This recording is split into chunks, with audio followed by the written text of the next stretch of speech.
Going on, DJ? Can you hear me? What's going on? You want to test that real quick now? Yeah, go test it real quick. Let me know. Let me go over to Screw 2 real quick. All right. Testing, 1, 2, 3. Testing, 1, 2, 3.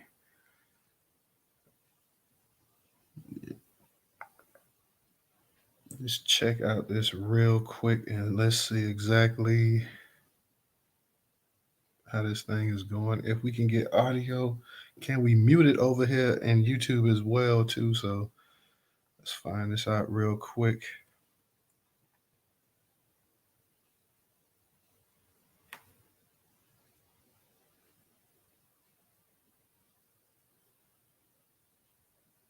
And DJ, let me know when you over there as well too. Let me know when you over there. Post a comment or something. Let me know that you over there, and I'll go ahead and I'll mute it real quick and see what's up. Okay. So DJ, you can hear me over there. I'm gonna go ahead and mute it. Let me know. I'm gonna go. Let me know. Give me a. I see you put the subscribe. How you doing, Goddess? How you doing? Okay. All right, DJ. I'm a real quick. I'm gonna say I'm gonna mute. I'm gonna mute it over there on YouTube and let me know if you can hear.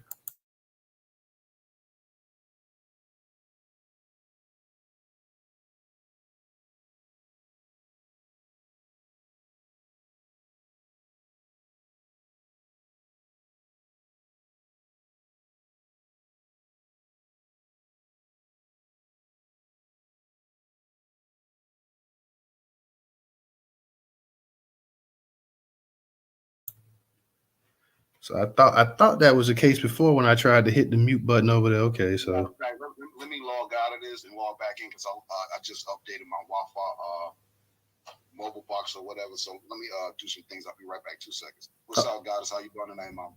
all right. Let me go ahead and tweet out the space as well too. Hey, quick question. Do you see the what's going on, Dana? Welcome to the show. Hey, do you see the the purple chat box that be on the bottom right? Do you see that as a like a messaging icon or a tweet icon? It's a comment. It's like a. It's like the little circular comment. Okay, yeah. Because on mine, for whatever reason, it'd be I can only tweet. It's not letting me put like a message in the chat. I don't know what the hell is up with that. But go ahead though. Hey, what's going on, Dana? How you doing tonight as well too? We're gonna be getting up in the topic in a little bit. We're just trying to let some of our people come up in here. So glad to see you guys up in the space early tonight. We're getting ready to start. We're gonna be talking about this anti-white supremacy bill that was just that Sheila Jackson Lee came up with. Also talk about Lori Lightfoot, Mayor of Chicago, and she's requesting $53 million to take care of the migrants up there. So yeah, we plan on having once again another good discussion. Last night was definitely a good discussion. I'm glad everybody came through. What's up, Nate? What's up, CJ? Glad to have you guys up in here as well too. We will be starting just shortly. We're just trying to let some of our people come up in the actual space before we get everything rolling. So just a shout out to you guys as well too. How you doing, Tech? I see everybody. Like I say, Tony, what's going on? We're not gonna waste much time. We're gonna let a few more minutes pass by. Let the people come up in the space that want to be part of the actual Twitter space. We're gonna go ahead also and start putting some of the actual info in the jumbotron. So you guys give me a second. I'm gonna go ahead and put these actual articles that I'm going to be pinpointing today, put them up in the jumbotron. As always, they're curated on the platform, the Newstoter.com platform. So let me go ahead real quick and just add that to the actual space as well too. And we will be starting in just a little bit, y'all. So thank you for your patience.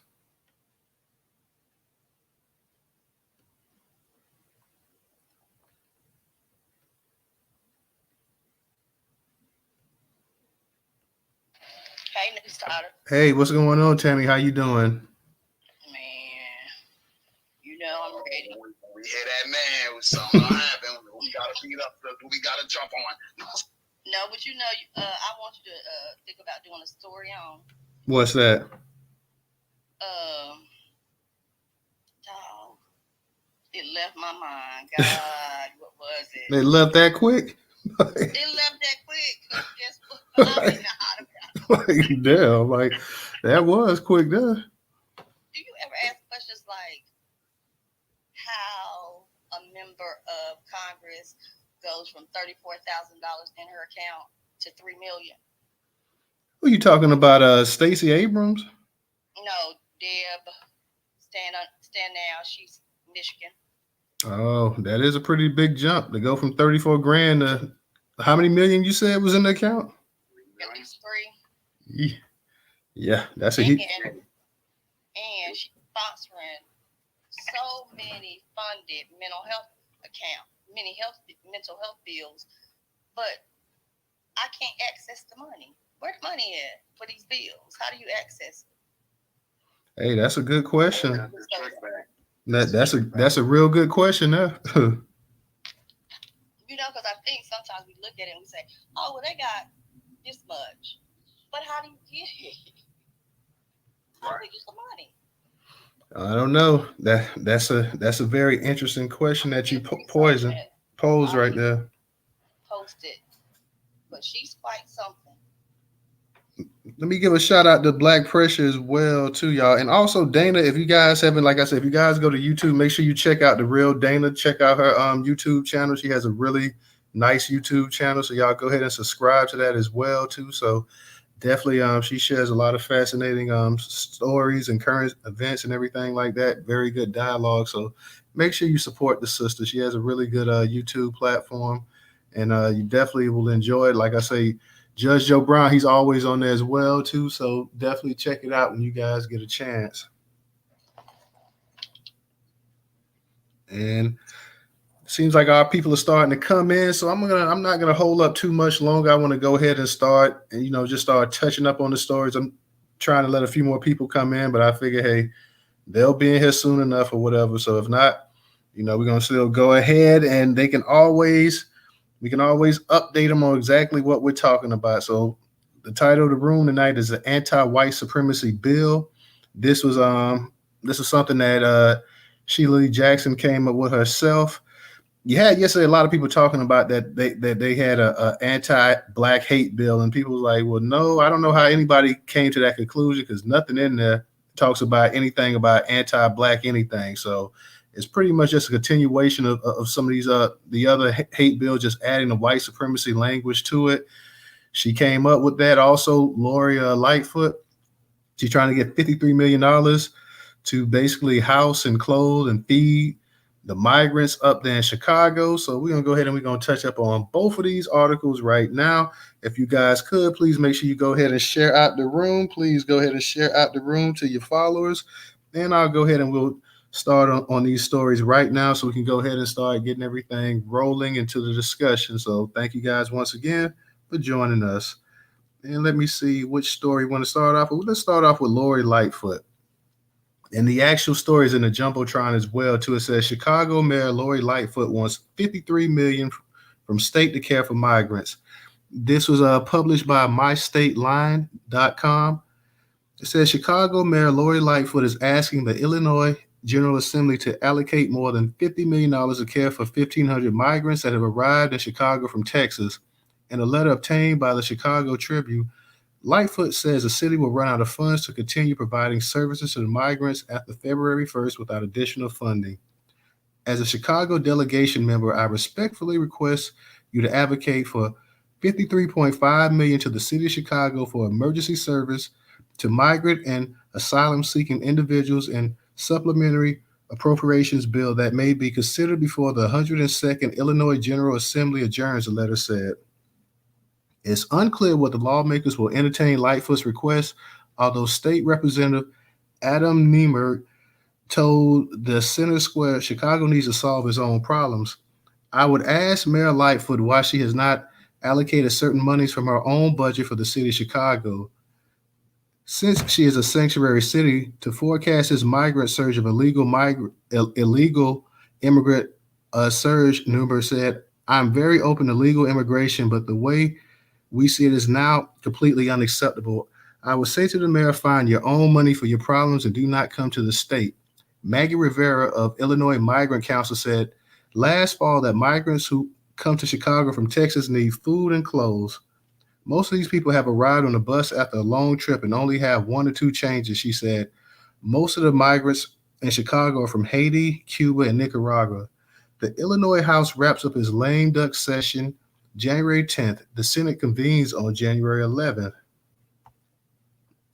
That's our first article for the night. I'm going to go ahead real quick and I'm going to touch up on the second article as well too. So that's for y'all, for you guys coming in.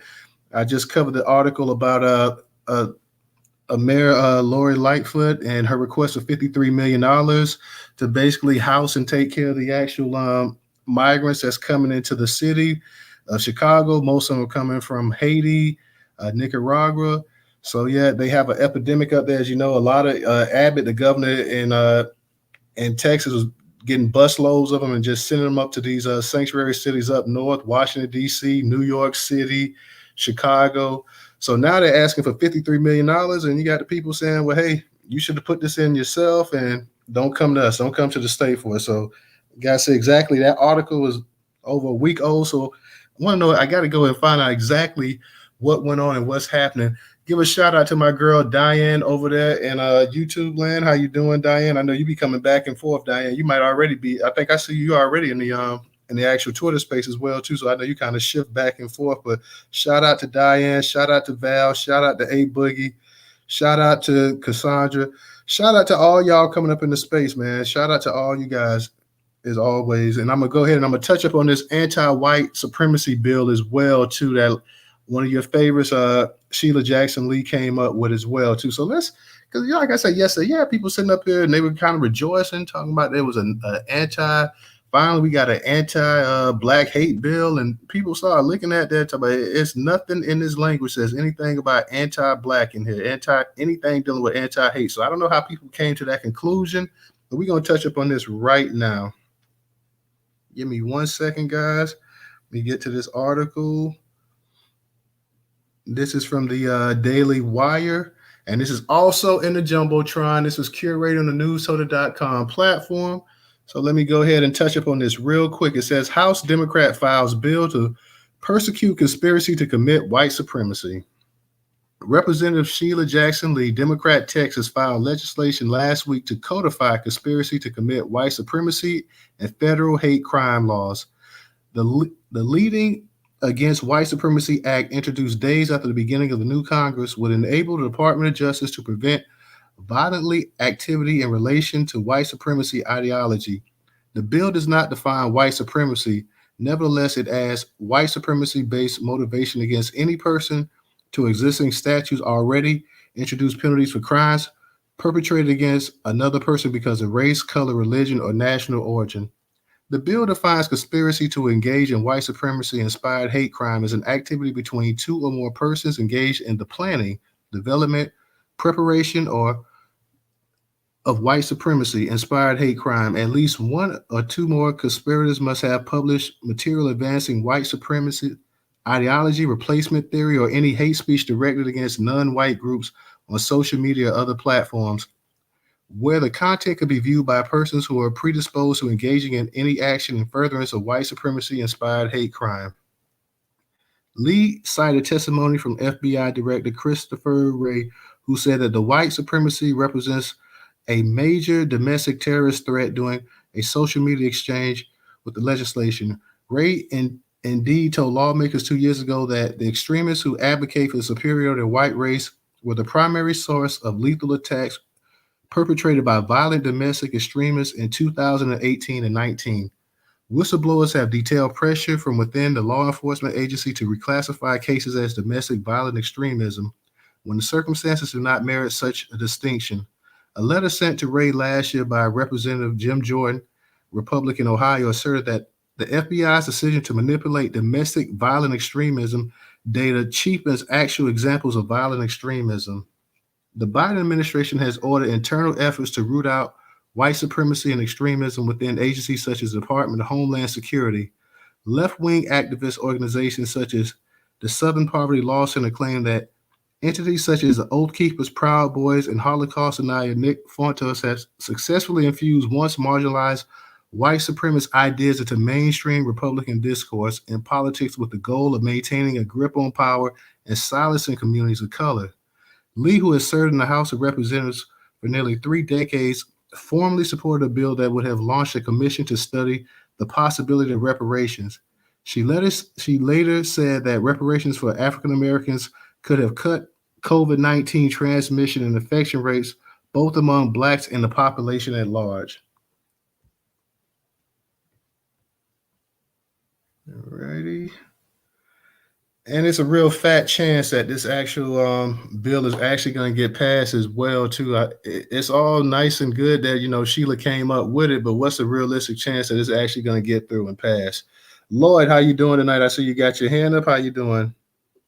I'm good. I'm good. I want to talk on both things because what's going on in Chicago is really important.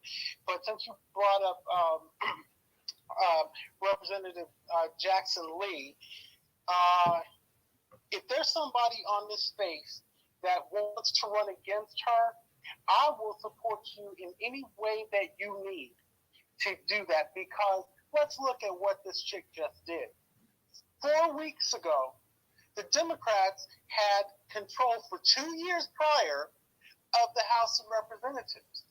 So she waits until the Republicans kicks in to introduce the bill to tell us that she's working for us. Really? Really? Think about that. Why didn't she do this 6 months ago?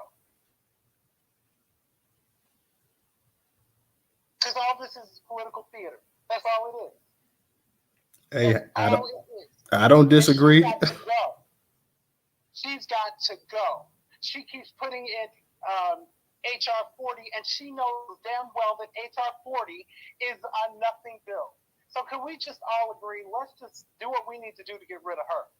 That's what I got to say about that. Because, one other point on that.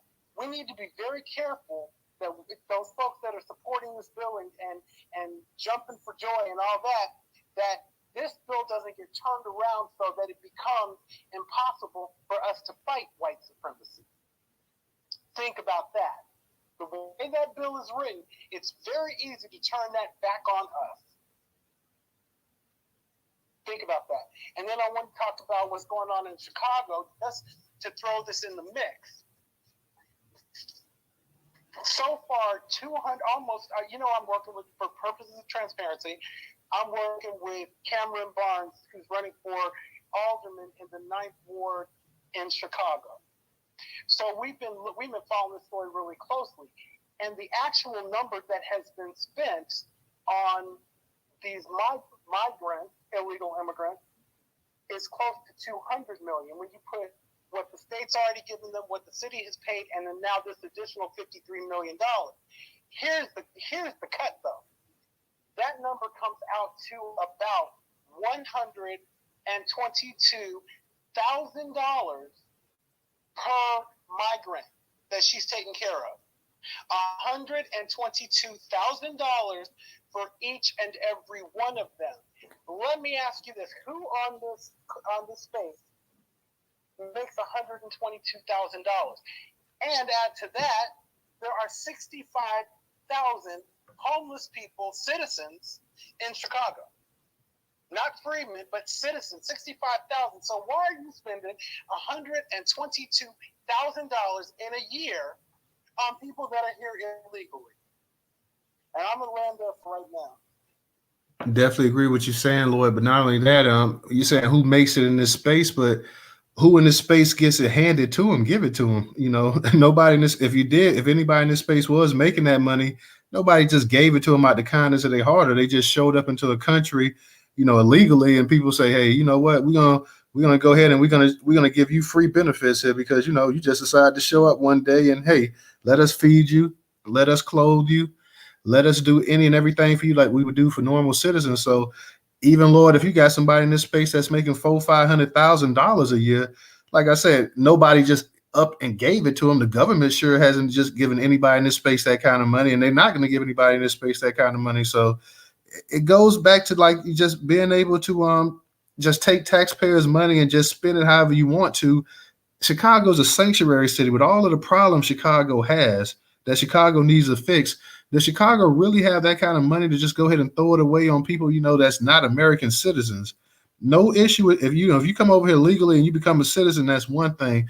But to come in here and basically, if let's also be honest here, when you have people coming into the country illegally, they are breaking the law. I mean, that's something that kind of gets lost in the whole discussion.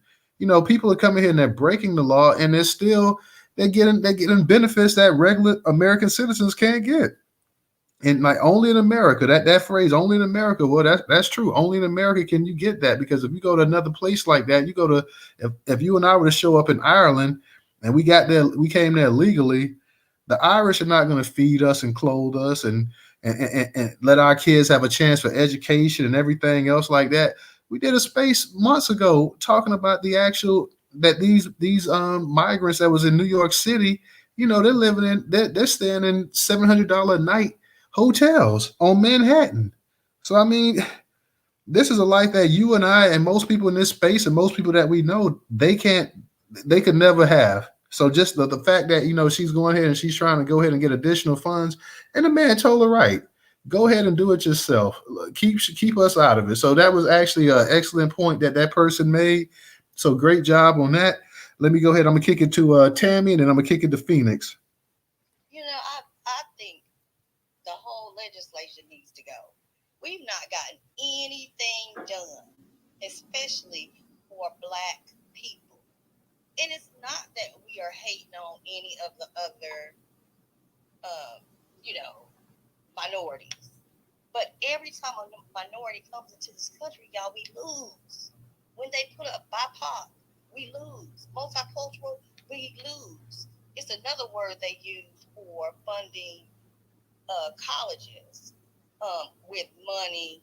I can't think of what it is, but what I wanted to say, Lloyd, you're right. Why didn't she present all this stuff when Democrats was in charge? And why should states have to pull the money from state budget to be a sanctuary city, even though it says that they get billions? What happens to this money? And we have got to remember, just because they give you money does not mean it's earmarked and goes to the place they're supposed to go. I'm telling you, states disperse money where they want to. And a lot of times, the money is not given to the purpose. It was one other thing. What was the other topic? Was anti-white supremacy, and then Lord Lightfoot. And then what's she spending $53 million on? Where is all this money going? I told you to feed them, to clothe them, to house them. If you got 1,500 of these migrants coming in the city like that, plus the additional migrants they already have there, that gets expensive for taxpayers to have to shell out that money. I don't think I spent $50 million in my lifetime on myself. Okay, but let me just say this. Where is the money going that Congress is signing all these bills into laws and attaching funding to it? Where is the money going, and who is doing oversight? Nobody. We don't know where all this money is going, and they are spending trillions, y'all, trillions. We're not paying attention. I'm glad I am, and we are right now. We got to talk about this, and then we got to show up. Absolutely. Let me go ahead and kick it to Phoenix. Phoenix, how you doing tonight? I'm great, Newstoter. Thank you for holding this space. Hi, family. Okay. Now, I just want to say this about the Sheila Jackson Lee woman.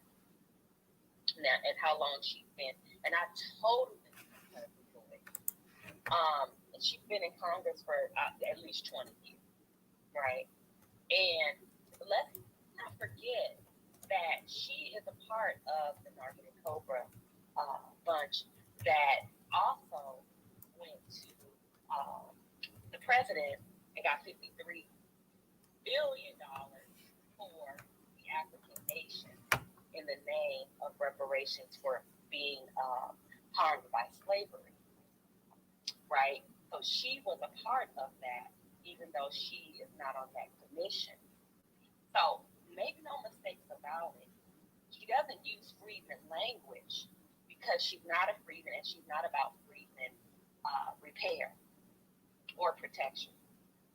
So with the Democrats and what they're proposing now that the Republicans are in the House and in the majority, that's called playing politics. It's not about being altruistic and caring about white supremacy and how it harms. And we got to stop using the term black dog because that puts all that just encompasses everyone. And we just got to be specific because we're being specific about the harms and the things that we're suffering and the lack of money that we have. So I'm for all people. I am totally about humanity. However, we are talking about our people that built this country and need to be funded and repaired monetarily. And who's been attacked by white supremacy? Most, us. So make no mistakes about it. We have to pivot from the way we've been doing things because it becomes insanity. I'm not saying that we need to go over here or over there. We need to be coming up with a strategy for a major pivot because it's been benign neglect. And Lightfoot and back to what you were saying, Tammy, about where is this money going? We don't know. Now, this is the thing. But yes, we have to show up. But in addition to showing up, we need to be in these seats of power in these positions. So we need to not only show up, but we need to show up and run for these offices. And I'm going to land there. Thank you for having me. No problem. Thank you, Phoenix. We're going to go ahead and we're going to kick it to Lloyd, and we're going to get back to Tammy. Go ahead, Lloyd. Unmute your mic. Yeah, I wanted to piggyback on what Phoenix was just saying.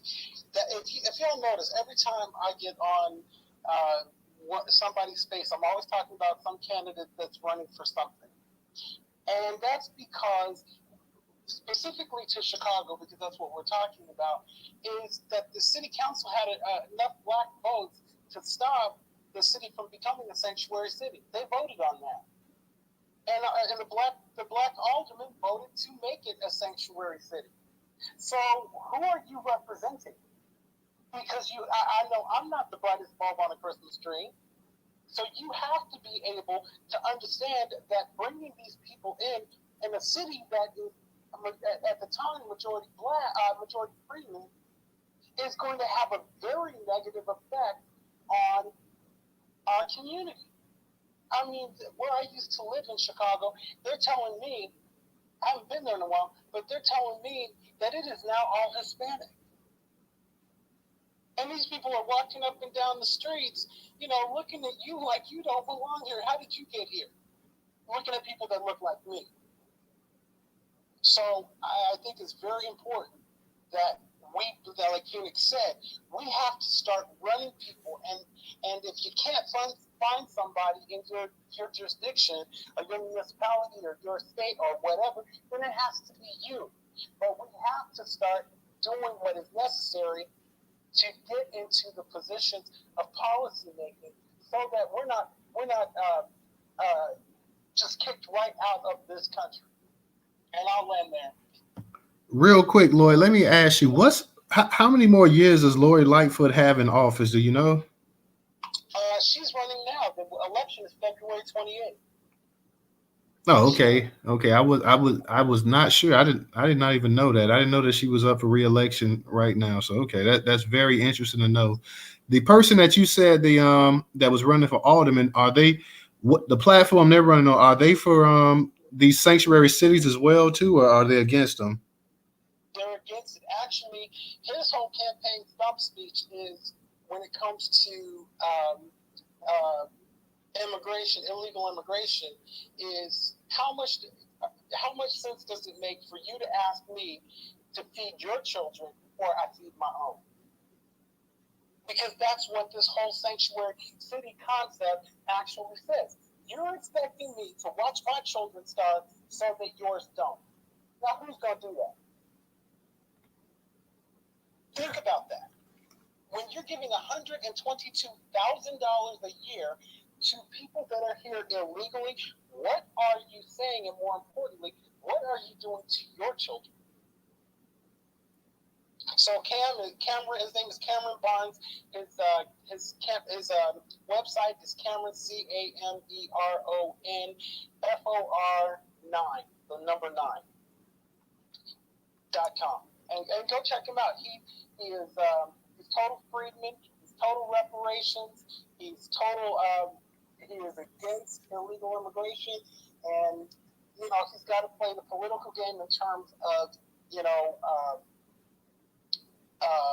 the way he phrases it is that we need to reprioritize resources so that citizens get them first. And whatever's left over, we might be able to help you out, but citizens first. Does that answer your question, Toby? Yes, sir. That pretty much answers. Now he's not the one running against he's not one of the ones running against the Gabe guy, is he? No, he's running against Anthony Beale. Okay. And let me tell you about Anthony Beale in the 9th Ward. So Anthony Beale has ushered in gentrification in the 9th Ward, and the 9th Ward used to be like the bastion of freedmen excellence in Chicago. Pullman is the place where the Pullman porters, the Pullman train company housed Pullman workers. So that became, black folks took over that. It has Roseland. It has, at one time it was just economically, anything you needed, you went to the 9th Ward to get it. Furniture, groceries, whatever. It was just our thing.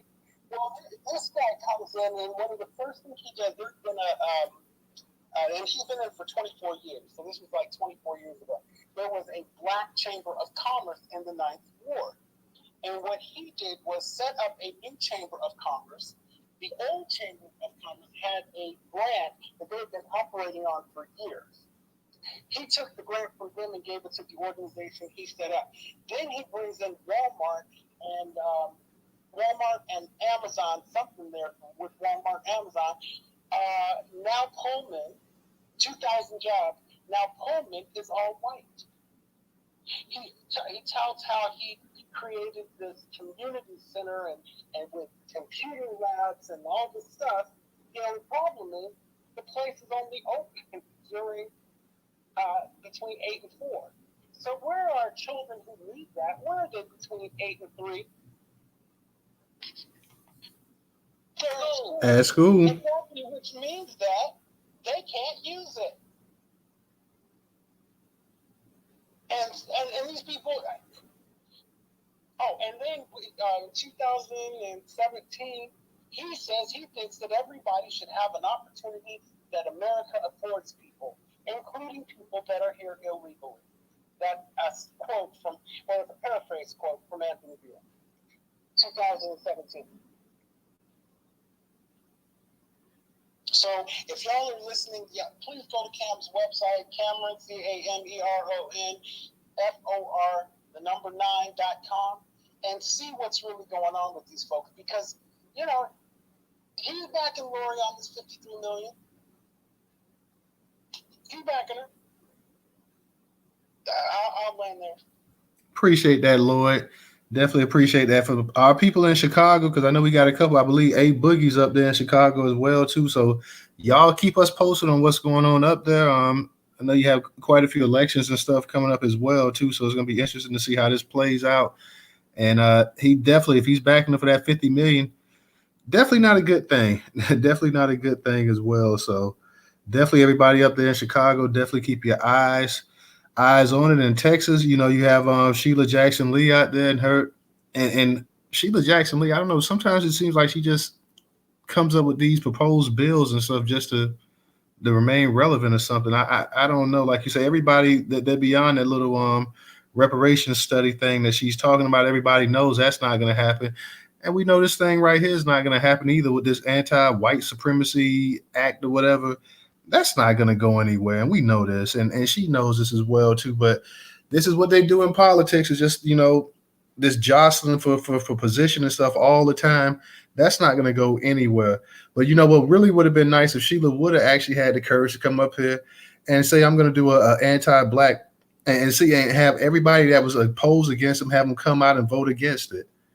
Go ahead and try to draft that bill up and see if it could pass. Now I know you have some people say that we don't need we need to make the law actually work for us, and that's true as well too. Because I know we have quite a few people that say, well, having an anti-black hate bill is not really going to do much for black people.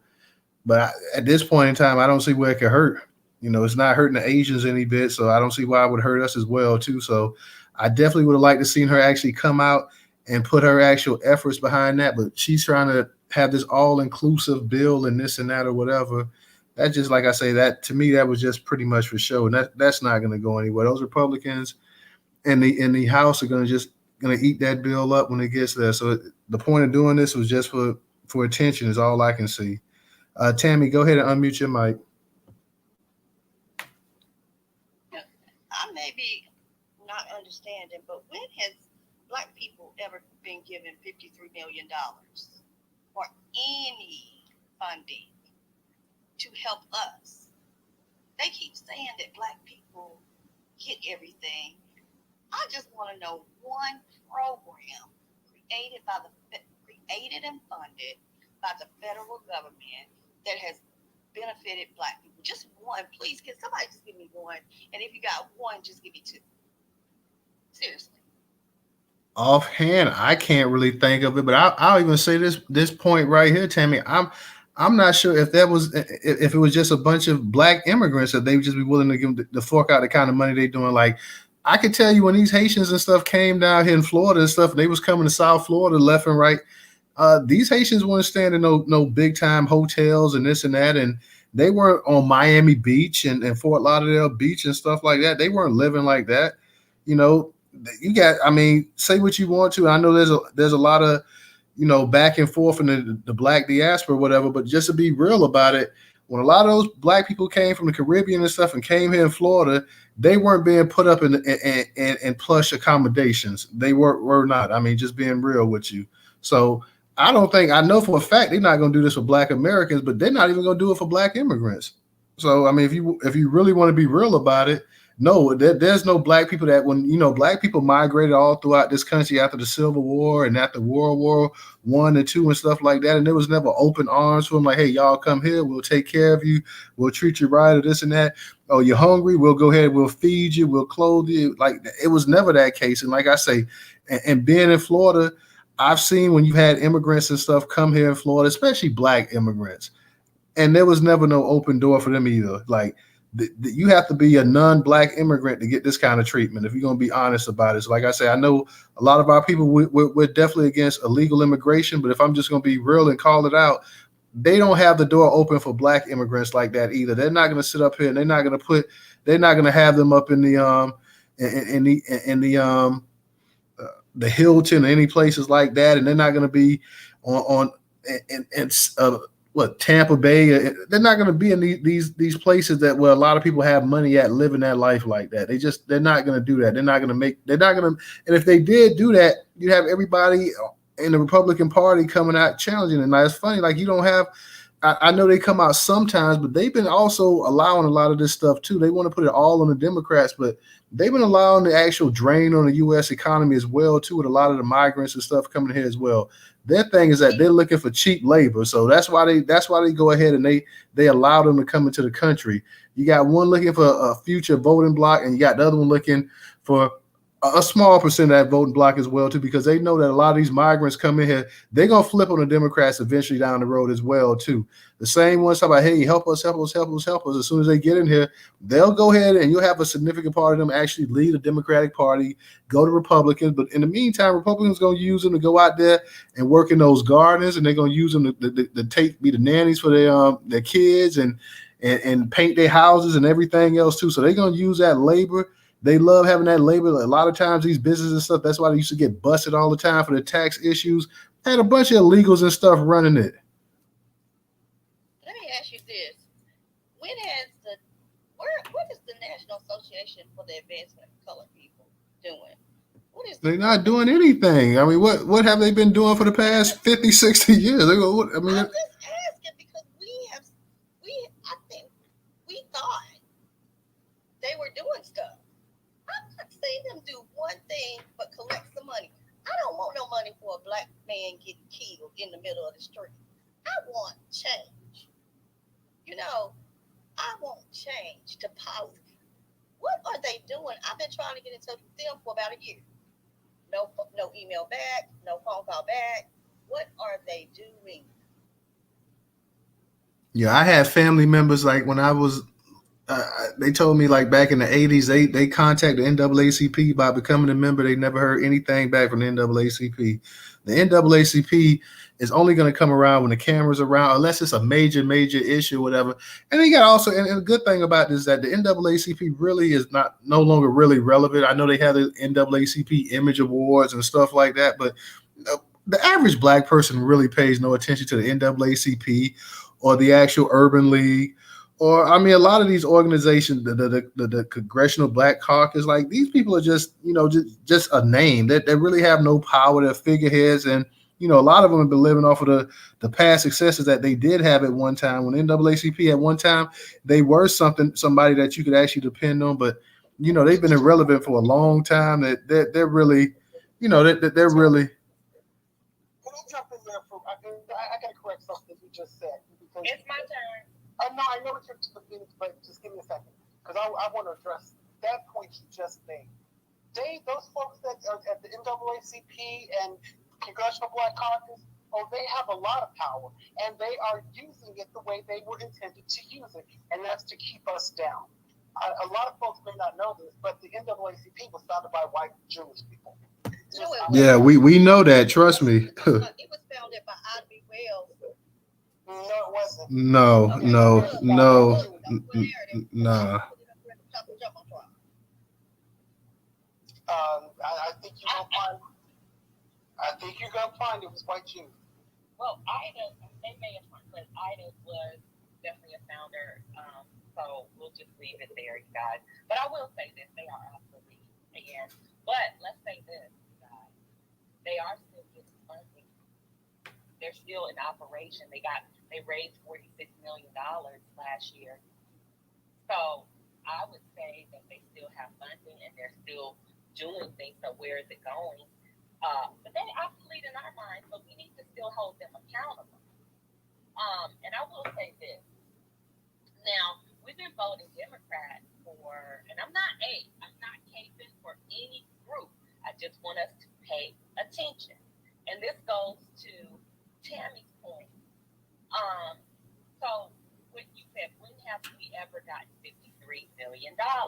Anyone, program or group? But let's not forget that they did go and get 50. I'm sorry, I said 53. It's 58 billion from Biden administration for the African nation, and did not ask for anything for American freedom. Okay, Sheila Jackson Lee, Democrat, and her cronies. So let's just say this: we've been voting Democrat for 60 years. We have nothing to show for it.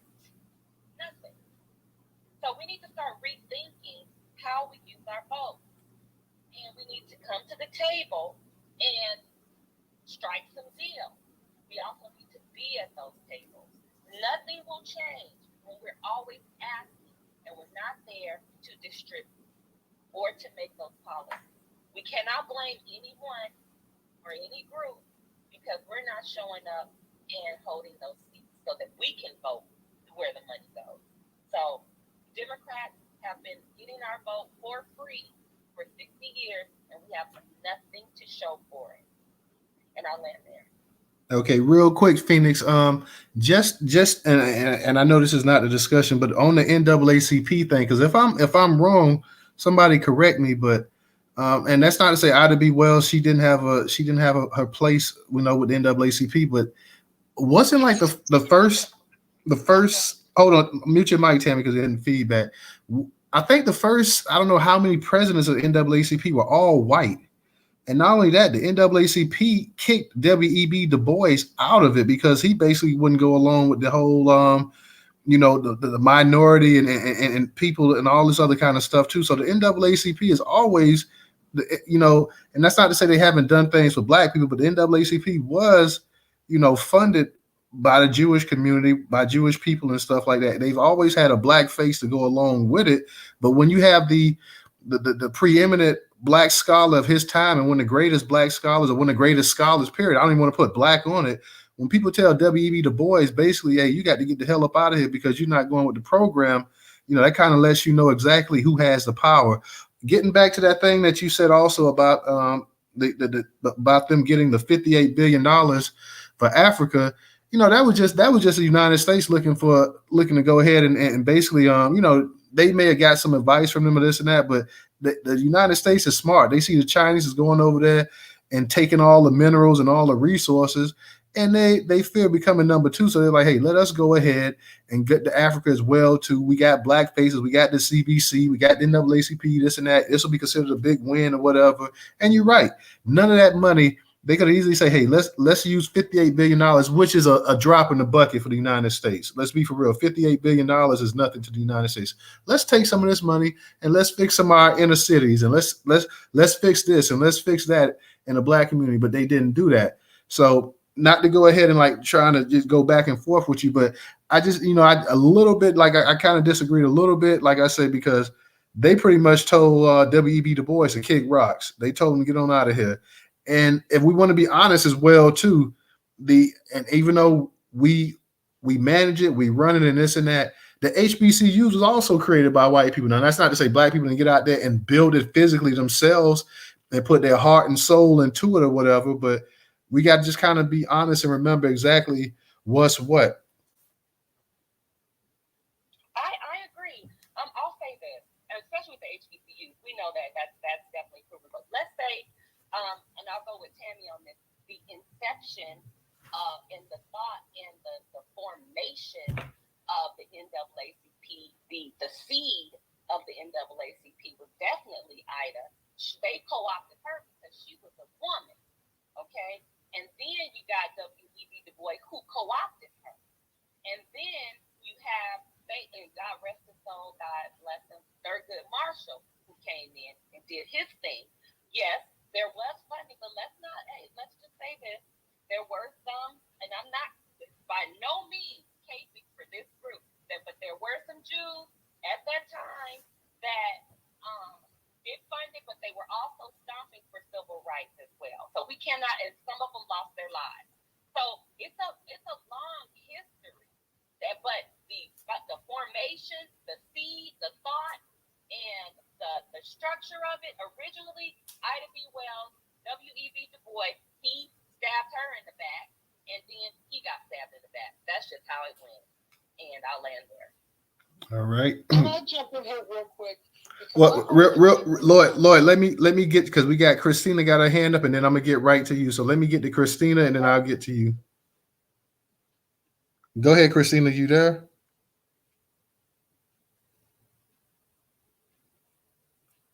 Hey, Christina, are you there? Okay, Lord. Christina may be caught up in the matrix. She may have left. I'm not sure, but we'll get back to it, Lloyd. So you can go ahead and unmute your mic. Yeah, once again, we're going to have a conversation about who did more, was it Ida B. Wells, did black people, blah, blah, blah, blah, blah. And what we do when we do that is miss the pattern. So let's go back to the Freedmen's Bureau. It was for black people, couple of faces on the board, but run by white people. NAACP, couple of faces on the board, run by white people. And here we are again. Tammy asked earlier about one time where black people got money specifically for, freedmen got money specifically for freedmen. Well, here's the thing. Let's start with the affirmative action. Within 3 years, a white boy had filed a lawsuit and said that a lawsuit against California and their school, Baki versus State of California, and the Supreme Court said, "Oh, you can't do that. That's race-based. You can't do it." Fast forward 2020, 2021, 2022. Supreme Court just took away the money black farmers got for all the years that the USDA had been discriminating against them. And the Supreme Court said, well, oh, no, you can't do that because it's race-based. So to answer your question, Tammy, whenever there is something for Black people, they make it illegal, which is why we have to start running candidates to get into policy making decisions, because the decisions that come out are called policy. And the policy is to not let freedmen get anything, because freedmen don't participate in the process. And I can't say it any more clear than that. At the end of the day, we need to stop talking about who did what and who was more important, and realize where we are today and start looking at how they continue to do the same thing. And we act like, well, let's talk about the history and that's going to get it changed. No, it's not. Getting people elected that will stand up and do the right thing is what's going to make the change. And I'll land there. All right, Christina, are you there? Yes, I'm here. I'm sorry. It's because I got a little baby. What was I going to say? Yes, the NAACP is not planning on doing anything. And, like, I personally do know, like, people have spoken to them and asked them from 1990 until, like, 5 years ago, what about reparations? And they have said both times, what about it? Because they no longer represent the community. They are now there to pacify the community. I'm sorry, I know you hear little baby music, so I'm gonna go. But the NAACP has to be replaced because it no longer serves the community. It just shows face. You know what I'm saying? And that's why it does do things, but just enough for us as a community to wonder, oh, well, they must be doing something, but they're not doing enough. And obviously, we're not satisfied anymore. I love my. All right, thank you, Christina. I can't really, like I say, the NAACP, you can't really depend on them. You can't depend on the Urban League. You can't depend on any of these organizations because, like Lloyd said, they've pretty much been co-opted, or they were founded, by people that weren't Black. So they never really had Black people's best interests in heart. So only thing you can do, and Lloyd, I'm in agreement with you. In that space we had last night was something that Marcel was talking about. You have to get to the point that, yeah, you have to have your candidates, but you also have to fund them as well, too. So, I mean, if you can pull all the candidates out there in the world you want, but if you're not funding these people, that's where you start getting the people like the Lori Lightfoots and the Sheila Jackson Lees. And I know Sheila's been in Congress a long, long time. And some of these Black people, when they're somebody like Sheila Jackson Lee and Clyburn, they're very difficult to beat in their respective areas. Like it's almost impossible because they have a rapport with the people there. A lot of people think no matter what people on the outside might think, they think that these people really have their best interest in heart and really trying hard as well too. So it is very difficult to beat some of these long-term Congress people here in their areas. It's just, it's really hard because a certain demographic of people are going to vote for them no matter what you tell them, like, hey, the economy's bad here and crime's bad here and job creation's bad here and this is bad here, whatever. It's not what it should be. And people, they're going to come up, well, it's not their fault. They can only do so much. It's not, they're doing all they can. So at this point in time, it's really frustrating. It's really, really frustrating. I will say that much. But you just got to keep pushing forward. The anti-white supremacy bill, I don't think anybody in here thinks it's going to pass. And like I say, even if you would have put a anti-Black hate bill in there, it would have, one thing that she knows it would have done, it would have garnered a lot of national attention. Everybody would have been talking about that. A lot of white folks have been talking about it because they would have been pissed off. So even if it wouldn't have got passed, it still would have started the conversation. And by having this here, the only people that's really pissed off about this is white people, a few white people, because everybody knows it's not going to pass. It's not going to get through. It's not really going to do anything to really fire up Black people as well, too. But if you would actually saw the actual anti-Black hate bill, that would have did something. And the fact of the matter that everybody in the CBC went ahead with all the Congress, Republican, Democrats, they had no issue doing it for the Asians.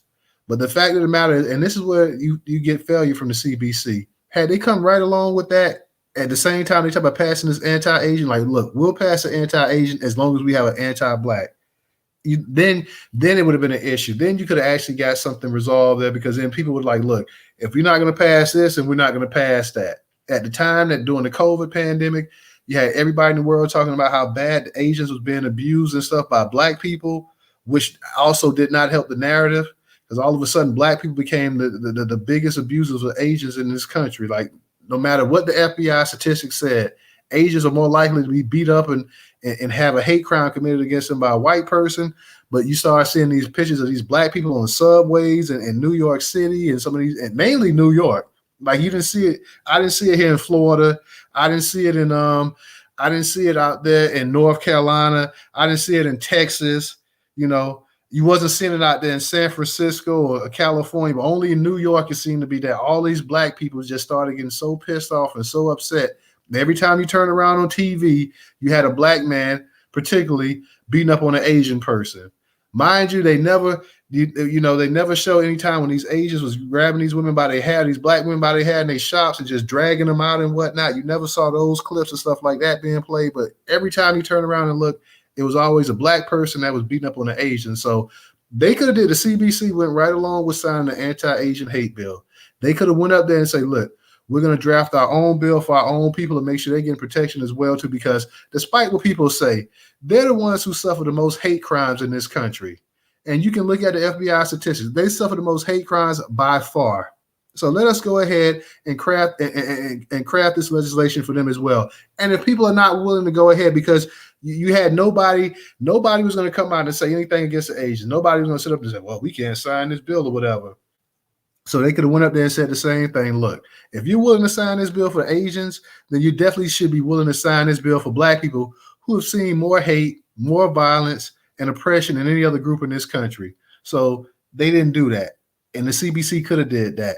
And like you said, they're sitting up here, they champion the actual thing to Africa. I don't have a problem with them giving money to Africa. They give money to all the people all over the world. So I don't have a problem with them giving money to Africa, so long as you're giving money to black people over here in this country. Because you give it to Israel, you've been giving it to Ukraine, you've been giving it to any and every other place in this world. You give money, billions of dollars to whoever you want to give. So if you want to give it to them, and that money that they gave to Africa is just a drop in the hat, so they can go ahead and start getting all those mineral resources and stuff like that. They may think that's a big win for them, but you talk about a continent with over 1 billion people and 54, 55 countries, that's nothing. And let's be for real, the dictators are going to see all that money. So they could have went ahead and did that over here in America as well, too. So I don't have an issue with that. If I was them, I'd be checking my pockets because you're about to get robbed and you don't even know it. But like I said, the actual people in Congress and stuff, the Clyburns, Maxine Waters, all the rest of them, none of them stood up and say, let's get an anti-black hate bill. Now all of a sudden, here comes Sheila Jackson Lee sitting up here talking about an anti-white supremacy bill.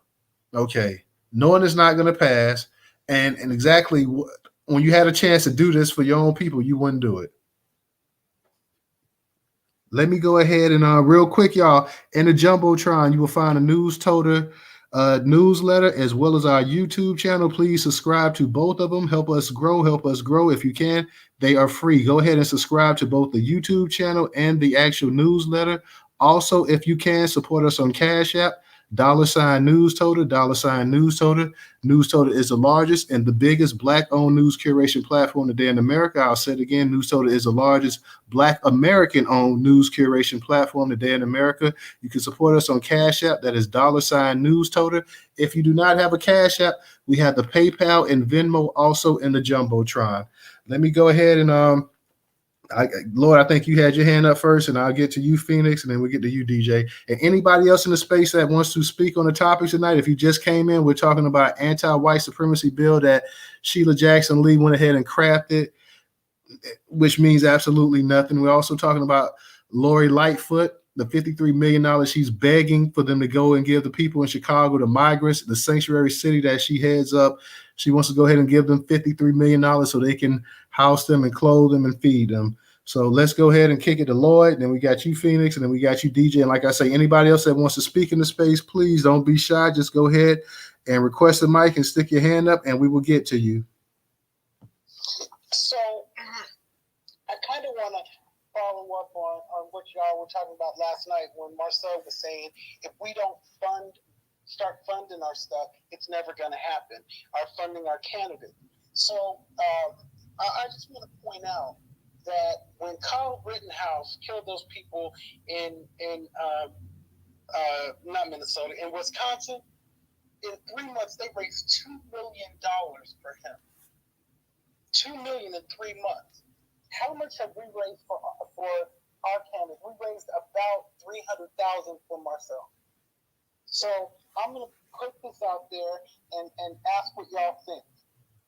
So what if we were to create a super PAC? I don't know if y'all know what that is, but a super PAC can give money to candidates, push issues, and it's basically unfettered. So if we were to create a friendly super PAC, just by show of hands or whatever, would the folks on this space support it? Or are we going to have issues? Because if we're not willing to, if we don't start paying for what we need, and we don't get these people elected, and a campaign for aldermen or councilmen in a major city is a minimum of $500,000. And so we have to start raising that, because and look at it as an investment, because then Lori is not going to be able to send a letter down to Springfield to ask them for $53 million additional dollars, because guess what? Lori's not going to be there, because we're getting rid of her too.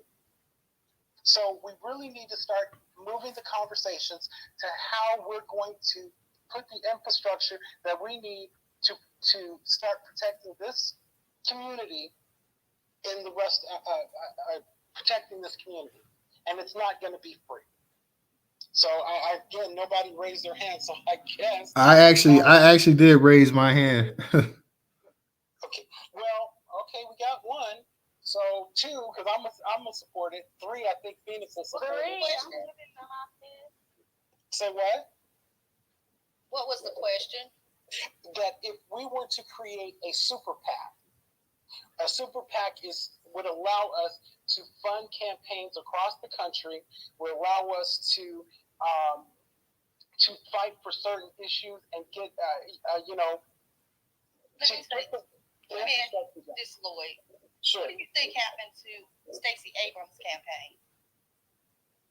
Well, I think that Stacey. The short answer. To Stacey's campaign, Stacey didn't come to the Black community to support her. She assumed that we were there for her, and she was talking about everybody but who? Us. Oh, we're gonna get good medical. We're gonna save abortion. We're gonna fight for Black people got angry because of that. We didn't want anybody black in the position anyway. No, we wanted somebody, but here's the thing. No, you're right. We didn't want somebody black. We wanted somebody freedman. That's number 1. And number 2, Freeman. I'm sorry, I gotta get into the habit. Okay. And what we wanted was somebody that was going to treat us fairly. But our issues, when you're talking about illegal immigration, and we're going to, help our brothers and sisters from the border, you're not talking about helping me. When you start talking about taking guns, let me make the point. We say all of this stuff, and then she was the closest route to reform. Just because they say they're going to do it, I have rarely seen a politician actually do it. Look, okay, and I hear your point, but here's the thing. Everybody agrees that without the support of the Black community in statewide and federal elections, you're not going to win. So, to Stacey, I would say this: Joe Biden came to the Black community and asked for our vote, and like idiots, we gave it to him. But that's a whole different topic and not for another night. But Stacey didn't do it. You're missing my point. Why would Black people let that deter them from voting for a Black person? You would have that. Don't make sense to me.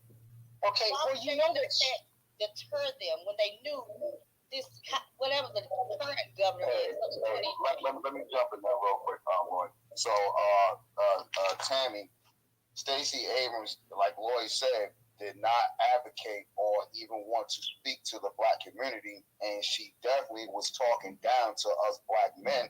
So why should we go vote for her? So I don't think anybody sabotaged her campaign other than her. You could go back and look at the interview on the 85 South show when Calarius asked her, and I forgot the other brother name. Hey, what it is? How can we get some tangibles? Oh well, black people only 10% of the nation, so it's not much advocating we can do. Don't forget the who was the female artist? She appeared on stage with the hip hop artist. You're doing all this twerking, but you're not in the black community. I think it was what, Big Lotto. One of those. I can't keep up with the little Ray Rays and doo-doos anymore. You know what I'm saying?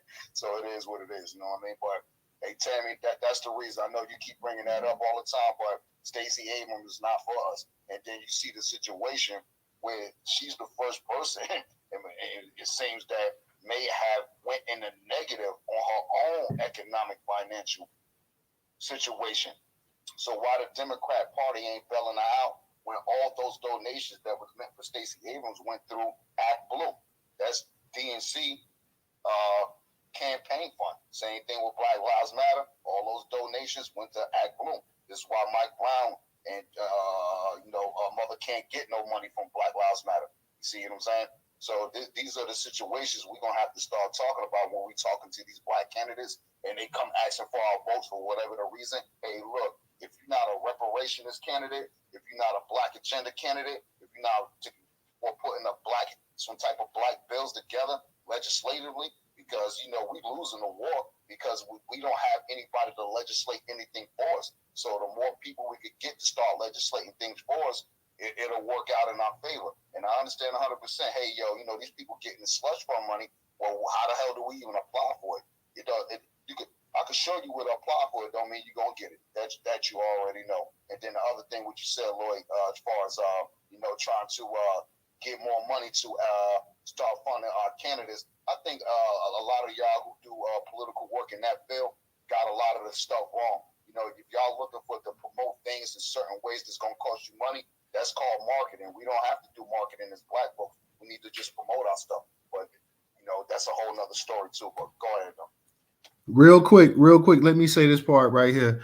Speaking about Stacey Abrams, and not to get too far off the subject, but not only that, but Stacey Abrams, when they asked her about black people, she said that black people is only 13% of the population, meaning like, well, it was two things. Like, first, I'm a black and I'm a Democrat, so I already have your vote, so I don't have to really work hard for it anyways, because y'all gonna vote Democrat anyways, because that's what you always do. Secondly, she also sat up there and she was talking about finding a way for illegals to go to college and stuff like that, paying for illegals to come over here and go to college. So like, hey, if you're over here in this country, even if you're illegal or whatnot, you should have just as much as right as the regular Americans to actually go to college too. Now, I know I'm paraphrasing what she said, but that's basically what she said, because we talked about that in the space as well too. So she didn't have an issue, with illegals and stuff going to college or whatever. But at the same time, she told black people that, hey, y'all are only a small percentage of the population, so I can't really focus on y'all all that much. And what she's really also saying too is like, hey, y'all been voting Democrat for 60 years. Like, you ain't going nowhere. I'm going to get you. So I'm going to get that vote from you as well. I got to focus on other people who I don't have a chance to get. And also I want to bring this point back up as well too. Yeah, you can stick your thumb down all you want to, Tammy, but that's true. Like the same way that Hillary Clinton messed around and lost the election because she felt that she already had in the bag because she was a Democrat. Hold on. Don't come off the mic. Hold on. Don't come off the mic yet, sweetie. The same way Hillary Clinton felt she had the election sold up against Donald Trump, that she had the black vote. And she kind of took that for granted as well, too, because one, she said, hey, I'm going to be the first female president. I'm following behind Obama, who was a Democrat who had 2 terms. And black folks absolutely adored and loved my husband, Bill Clinton. So I ain't got to work hard for your vote, because just based off of all of the data we know, y'all are going to vote Democrat anyway. You always vote Democrat, and you're definitely going to vote Democrat because my husband, like you guys always say, was the first black president, not even Obama. So that pretty much. And I'm going to get to my last point, and I'm going to go ahead and kick it. Like I say, I still haven't heard anybody say why that they didn't have all the Congress. They came together, a bipartisan agreement. When it came time to do the anti-Asian hate bill, everybody came together. And that means every single solitary black person in the congressional Congress came together as well, too. Why didn't these black people sit up here and say, hey, you know, yeah, we feel bad for Asians getting attacked and we don't have a problem signing that bill, but before we do anything else, we gonna sign a bill for black people because they couldn't do it. Their handlers wouldn't let them do it because they knew that it was gonna cause an uproar and a lot of people was gonna be pissed off. Not only people in politics, but they felt too many white people that they voted that depended who vote they depended on was gonna come back election time and get upset because hey, now y'all giving them Negroes something specifically for them when we never gave them specifically nothing for them. Everything we gave has been for the betterment of everybody else. We can use them and say this and that, but everybody benefits. So none of these black people that was in politics went up there and tried to go ahead and get this bill passed. But when it was time to pass it for the Asians, they went ahead. Now you got Sheila Jackson Lee sitting up here with a bill that's for everybody talking, oh, white supremacy and this and that. I'll make it out of here with this stuff. Hey, that's why real quick. Hey, just 2 seconds. Just 2 seconds. So that's why I had my hand raised up. What you was talking about the Asians before. So that, and I'm glad you said about the these black candidates or people that are in office and they scared they might get unelected the next season if they do something for black people. But why wasn't these folks diligent enough to know that when these Asians, I got my fingers up, quote unquote, was getting attacked? You feel what I'm saying? That and you saw every time you turn around there was a black person. Why was they always wearing pink? These black people. So it ain't that much coincidence in the world if you understand what colors represent and the power of colors. That shit was a false flag. They did all that shit so they can't get their bill passed. We should be doing the same thing. Dressing up in Asian face, just like these jokers get these prosthetic masks and stuff, and they dress up in blackface and go attack another demographic of people, even though they're the same people. This is why you got a lot of folks in Chicago saying, yo, this is the police that's really shooting up the block, shooting up old block. We're going to go get this, throwing the Decepticon's name in the mix. You know what I'm saying? Throwing the Crips and the Bloods name in the mix. We ain't had nothing to do with that. That's the police. And I hear that shit from people that come from Chicago, East Coast. You know what I'm saying? Or I'll be on a screw tube looking at street shit all day. They all saying the same thing, man. So what's really going on? So we ain't attacking nobody. We ain't got no problem with nobody. And at the end of the day, why are they using us to try to benefit these other tellers, basically? They tellers, man. Mm-hmm. Go ahead, Phoenix. Go ahead, Phoenix. Thank you guys. And I wanted to talk about the Asian thing too. And we just have to be aware, and that's where the mass education, political and civic education of our people comes in, because that's all propaganda. It's all based on psychological warfare and propaganda, period. So, you said, Toter, that you didn't see this in Florida, you didn't see it in other states, you just saw it in New York, and it was on the news. That was all propaganda to make that bill pass. So just like, and I'm gonna go back to what Tammy was saying about Stacey Abrams. Sis, it really boils down to, now we can't be predictable anymore. We've been predictable for 60 years.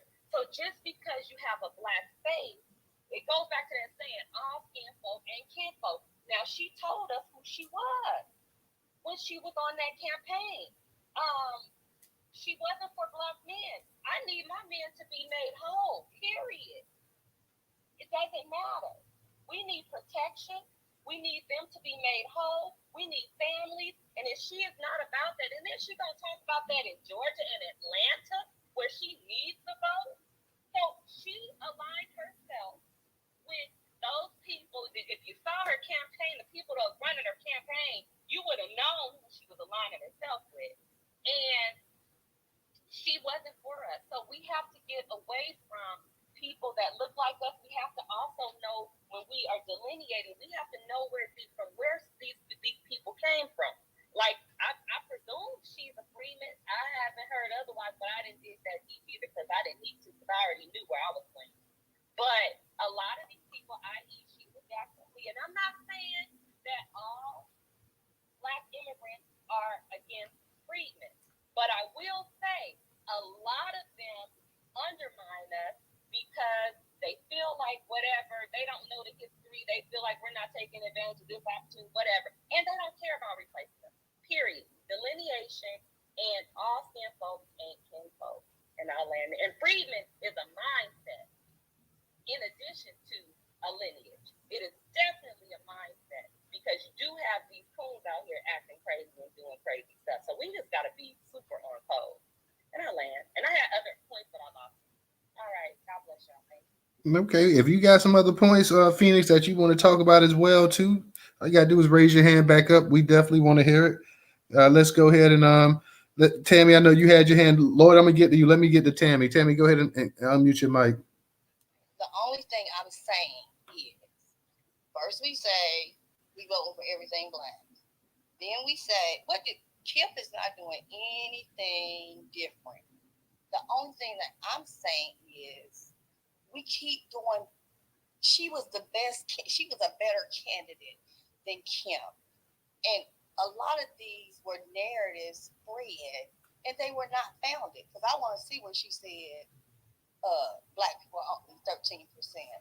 And she said that, Tammy. She said that. I could play the her words. Yeah, she said it, and she also talked about having the migrants and stuff, talking about that they should have a chance to go to college and stuff. Like, we're not just making it up. She actually said it. And then she seemed like she was doing a lot of finger pointing at us black men. So we are well aware of that, just as well as Karen Bass out in LA was doing somewhat of the same thing, and she barely didn't even win that election. Karen Bass, she almost took an L on that. And to Caruso, which I wish it would have happened. Well, yeah, she's still taking an L now. She's not for black people. Right. And our folks in Cali say she might be a tether gang, but whatever. You know what I'm saying? She is family. Can't be. Yes, she is. She's part Latina. She has a We all of that is what I'm saying. Well, you just said it right there. You just said it right there. She part Latina, so that's all we need to know. Your vote is split between the black and the brown. You know what I'm saying? Tammy, did you want to go ahead and finish what you were saying? The point I'm making is, regardless to all of that, we let our feelings get in between. It's a lot of politicians that say a lot of stuff and are saying it just at that time to those people. She would have been a better candidate than Kim on any day of the week. I just don't believe that she was going to get in there. I don't think anybody looked at her history. She has a stellar history working with both sides of the aisle. And I'm going to look up and see if she did. I haven't done a lot of research on what she passed or was behind as far as black people, but I looked it up. I ain't worried about it. But the only thing I'm saying is she black. And that's what we said. We voting for anything black, so we must not be.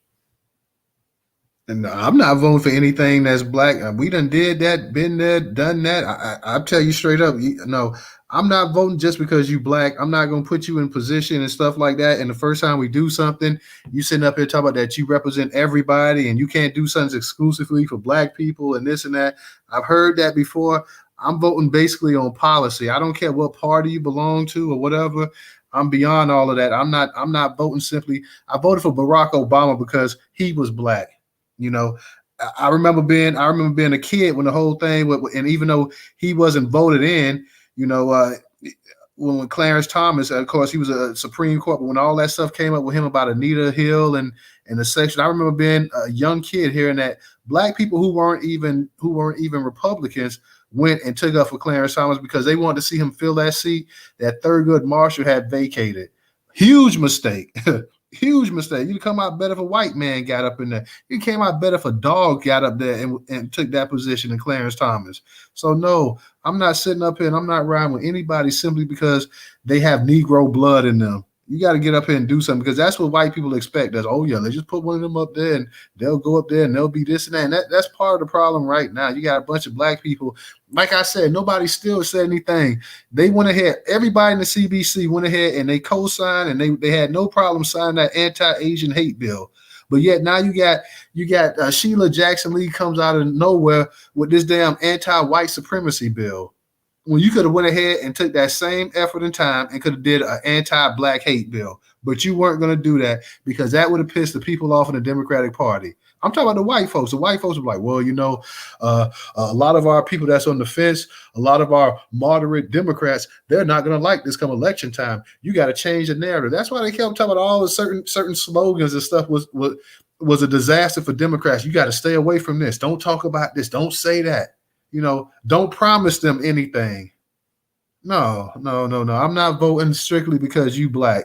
You got to go ahead and you're going to sit up here before we vote and you're going to tell us exactly what your platform is and what you stand for and what you plan on doing. You're not going to sit up here like Obama and the rest of them and start playing Al Green and Kamala Harris. You doing the Dougie and all this other kind of stuff. Whenever it's black people, y'all want to put on music and you want to cut up and this and that. But yet, if that was an Asian up there, you wouldn't come in there with no chopsticks. If that was a Hispanic in there, you wouldn't have no margarita serving to people, but you want to do all these dumb games and play these stupid games with black people up here because you consider us to be politically idiots. That's what you believe us to be, political idiots. So you're gonna sit up here and keep playing the same thing that you played with us and pull those heartstrings about. We marched with Dr. King back in the '60s, and man, that was the '60s. We talking about right here in 2023. What are you gonna do for us now?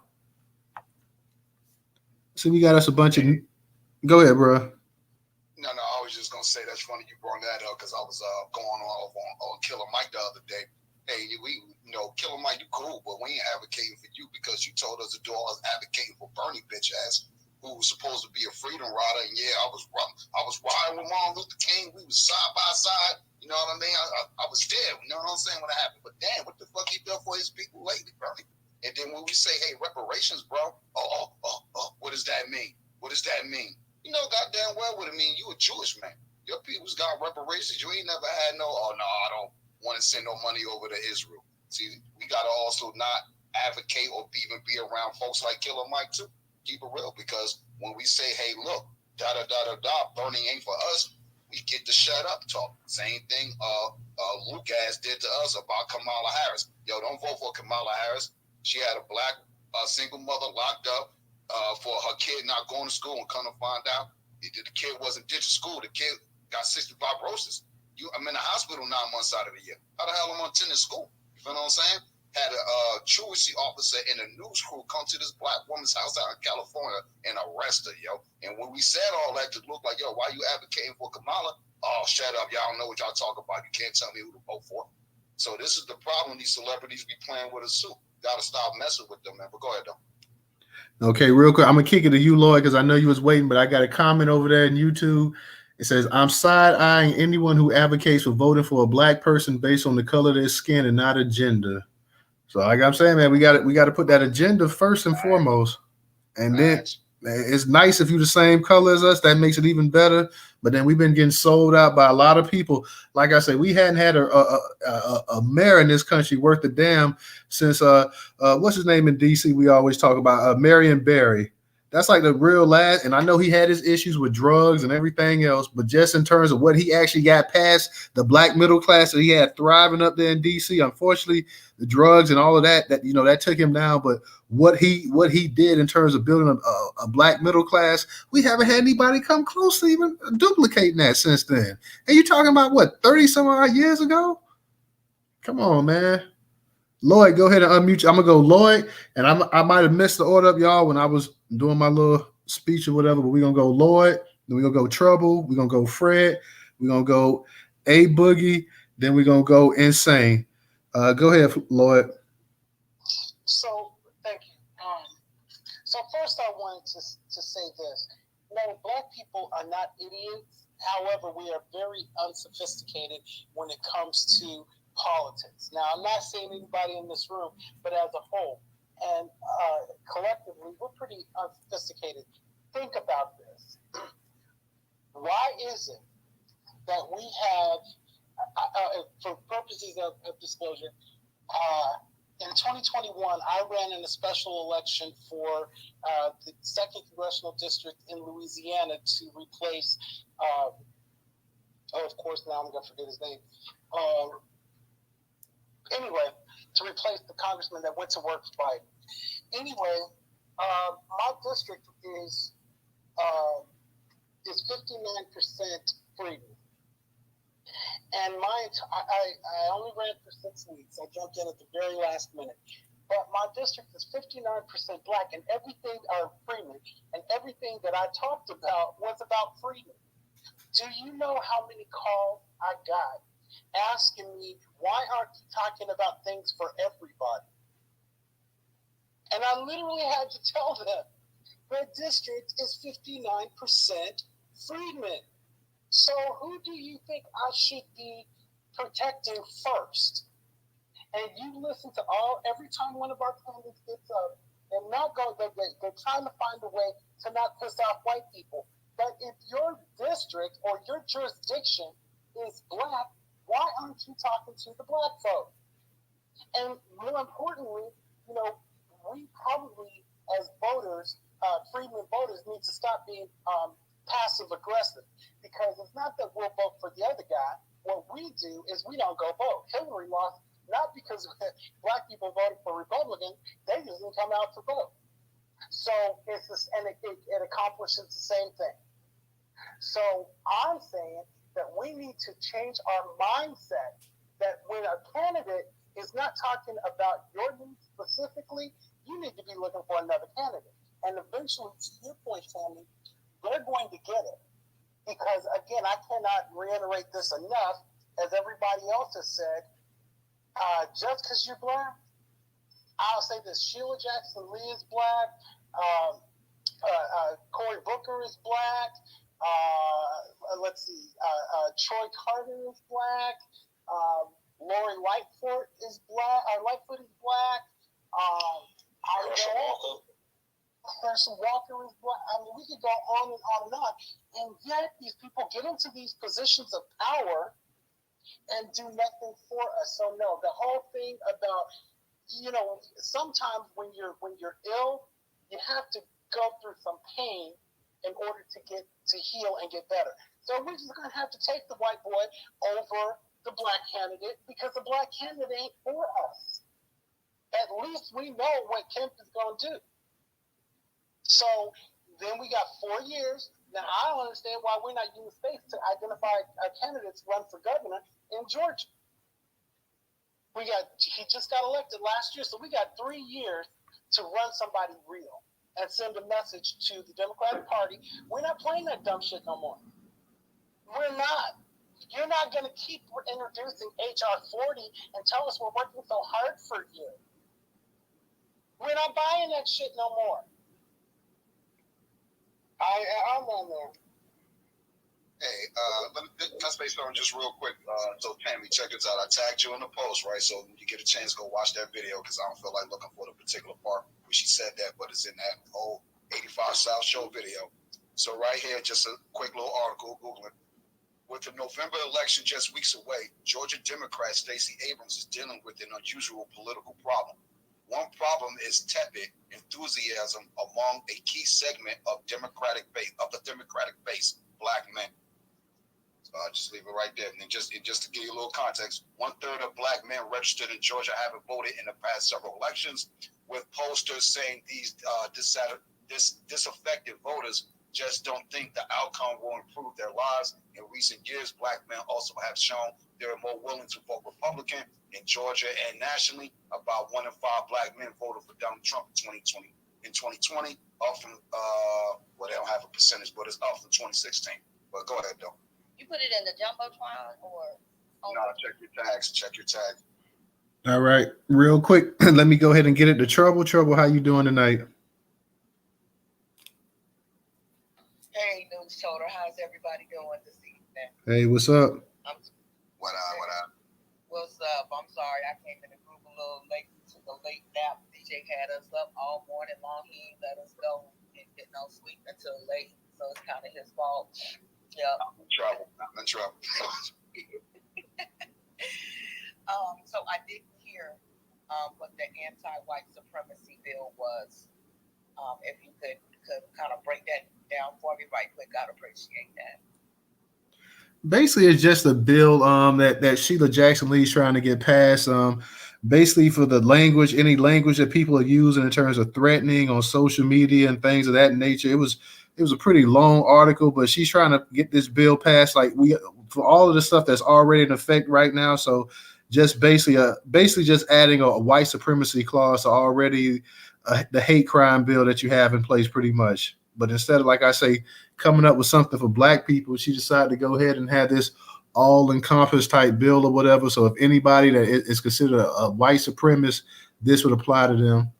It's in the actual jumbotron. I think it's on the far left hand side though. But yeah, it's in the actual jumbotron. It's a little lengthy article I read at the very start of it, but basically it's just it's something that's not even going to get passed, but it's just basically something basically saying that if somebody's deemed a white supremacist or this or that or whatever, it's a way of punishing them basically.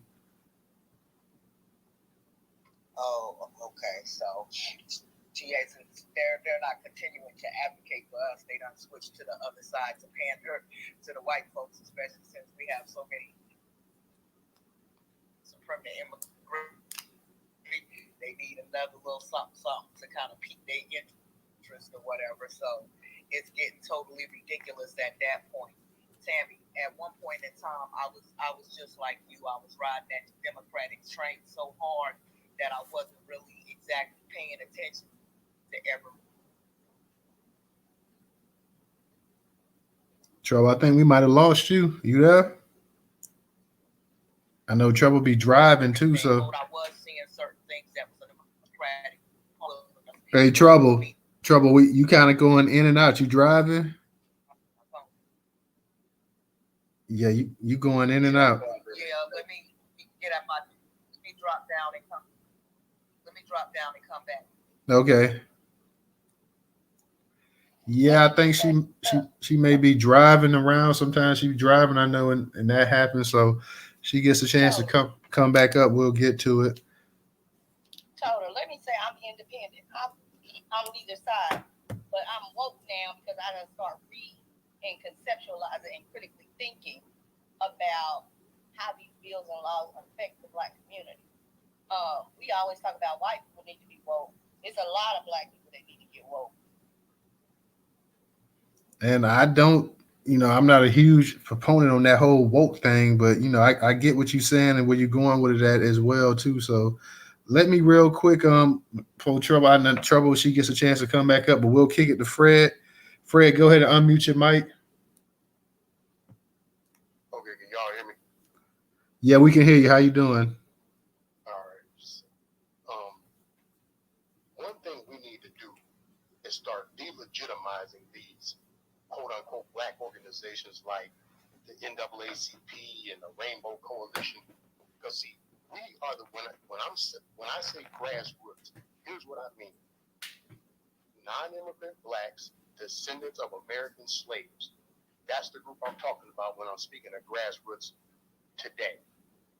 Because as far as legitimacy, all these other groups that the NAACP and the Rainbow Coalition help, these are groups that go against us.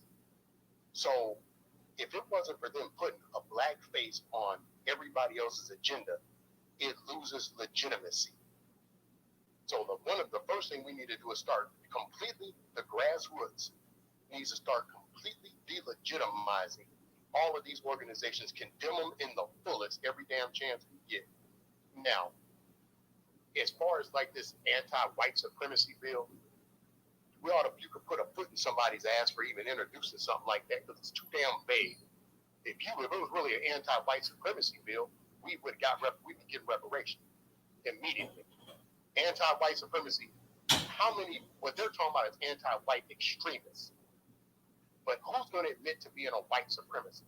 Who's going to admit to being a white extremist? Their party would have to admit to that. The damn government would have to admit to that.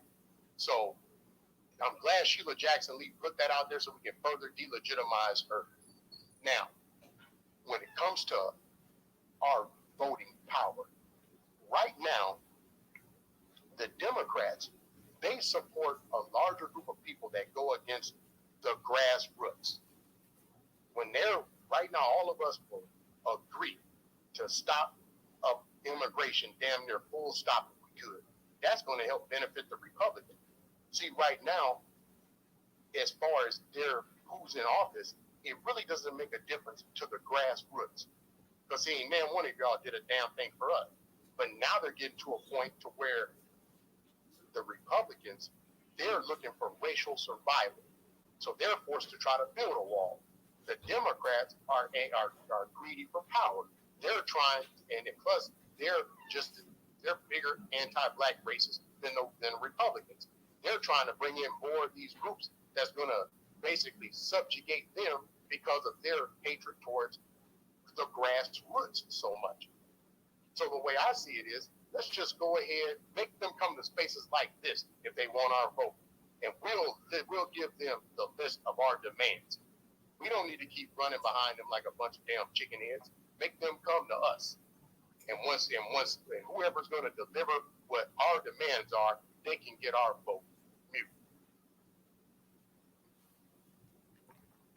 All right, Fred, appreciate the trouble. Go ahead. I know you was having some issues. Hey, am I still in the matrix? Because everybody sound a little weird. No, you good. Okay, word. Fred just summed it up. Fred, that was fire. I'm getting a little bit sick and tired of all of these people kind of catering to the white folks, the immigrants, and everybody but us. But this day is up. And we have to start paying attention to these Democrats, their language, their actions, and everything surrounding us when they are actually not for us. It's easy to want to vote for somebody who is black, and I get that because I was all about that. I'm a vote for a black candidate. I found myself in trouble when I moved to South Carolina and was continuing to vote for Jim Clyburn because he was an older black man that seemed like he knew what he was doing, and the only people who was running against him was white people who had that white supremacist talk. But at the end of the day, if black people who are running in a position are not for us, they're not speaking to us, they're not championing the issues that are important to us, then they are just like the white supremacists that are running against them. And that's how we have to start looking at it. We can't keep looking at it because they're a black face in a high place and they're not doing anything but being a waste. It's wasting our time to constantly keep going out here voting for people on the strength of them being black and being hopeful that they're just not telling us what they're going to do because they don't want to rile the white folks up, and actually they're really going to get in office and then do some stuff for us. They just couldn't tell us on the campaign trail later for that. That was 20 years ago. We don't have time for that. It's in this day and age, in order for us to mobilize our people who are sitting back, who haven't voted in forever, because see, you got to look at the total number of those who vote in the United States. As a collective group of people in the United States, there are not that many voters. There are more non-voters than there are voters. If we was to get those people who don't vote electrified, that would be some bad shit. So if we bad meaning good. So if we can have our black candidates come out and speak directly to us, stop being pussified and scared. It's time to stop being scared to speak directly to us. But see, they've never been punished. We've never punished them. We've continued to do the same things over and over and over and over again. It's time to sit this one out because it's not serving us. The only thing it's doing is constantly disappointing us and our own people. But I promise you, it's some good ones of us that's out here willing to work for us. We're just not championing them. We're just not getting them to run. We're not putting money behind them when they do run. We're not spreading the word about them when they run. We're not getting out in our neighborhoods and canvassing for them on the low. You don't have to be connected to that person's campaign to help spread the word about that person. You just got to be willing to spread the word about that person. Be willing to talk to people about that person. There's so many different ways we can help each other that we just don't.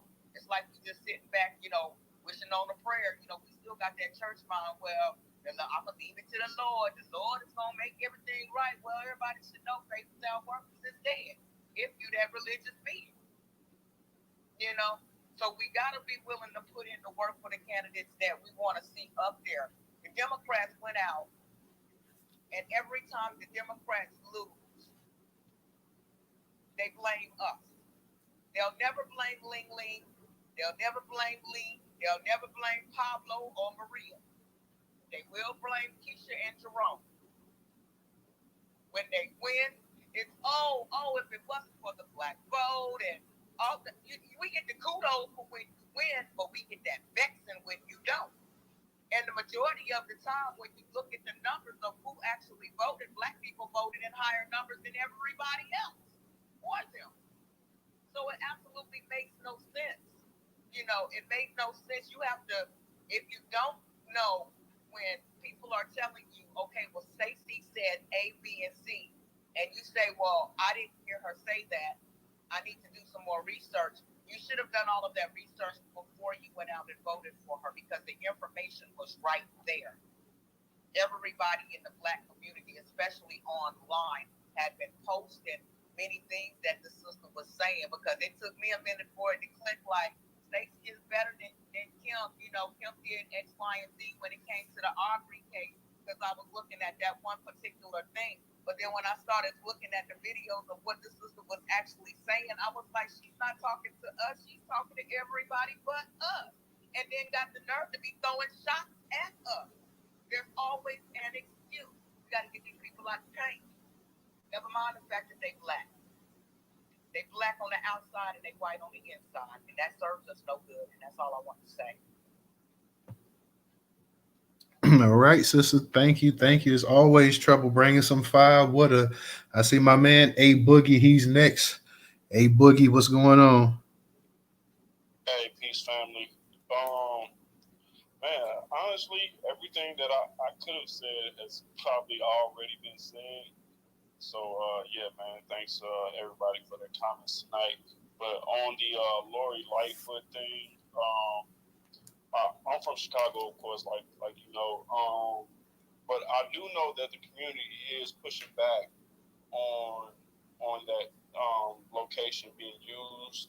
I know I've seen some stuff in the news about them pushing back, but this stuff is kind of like always planned in advance.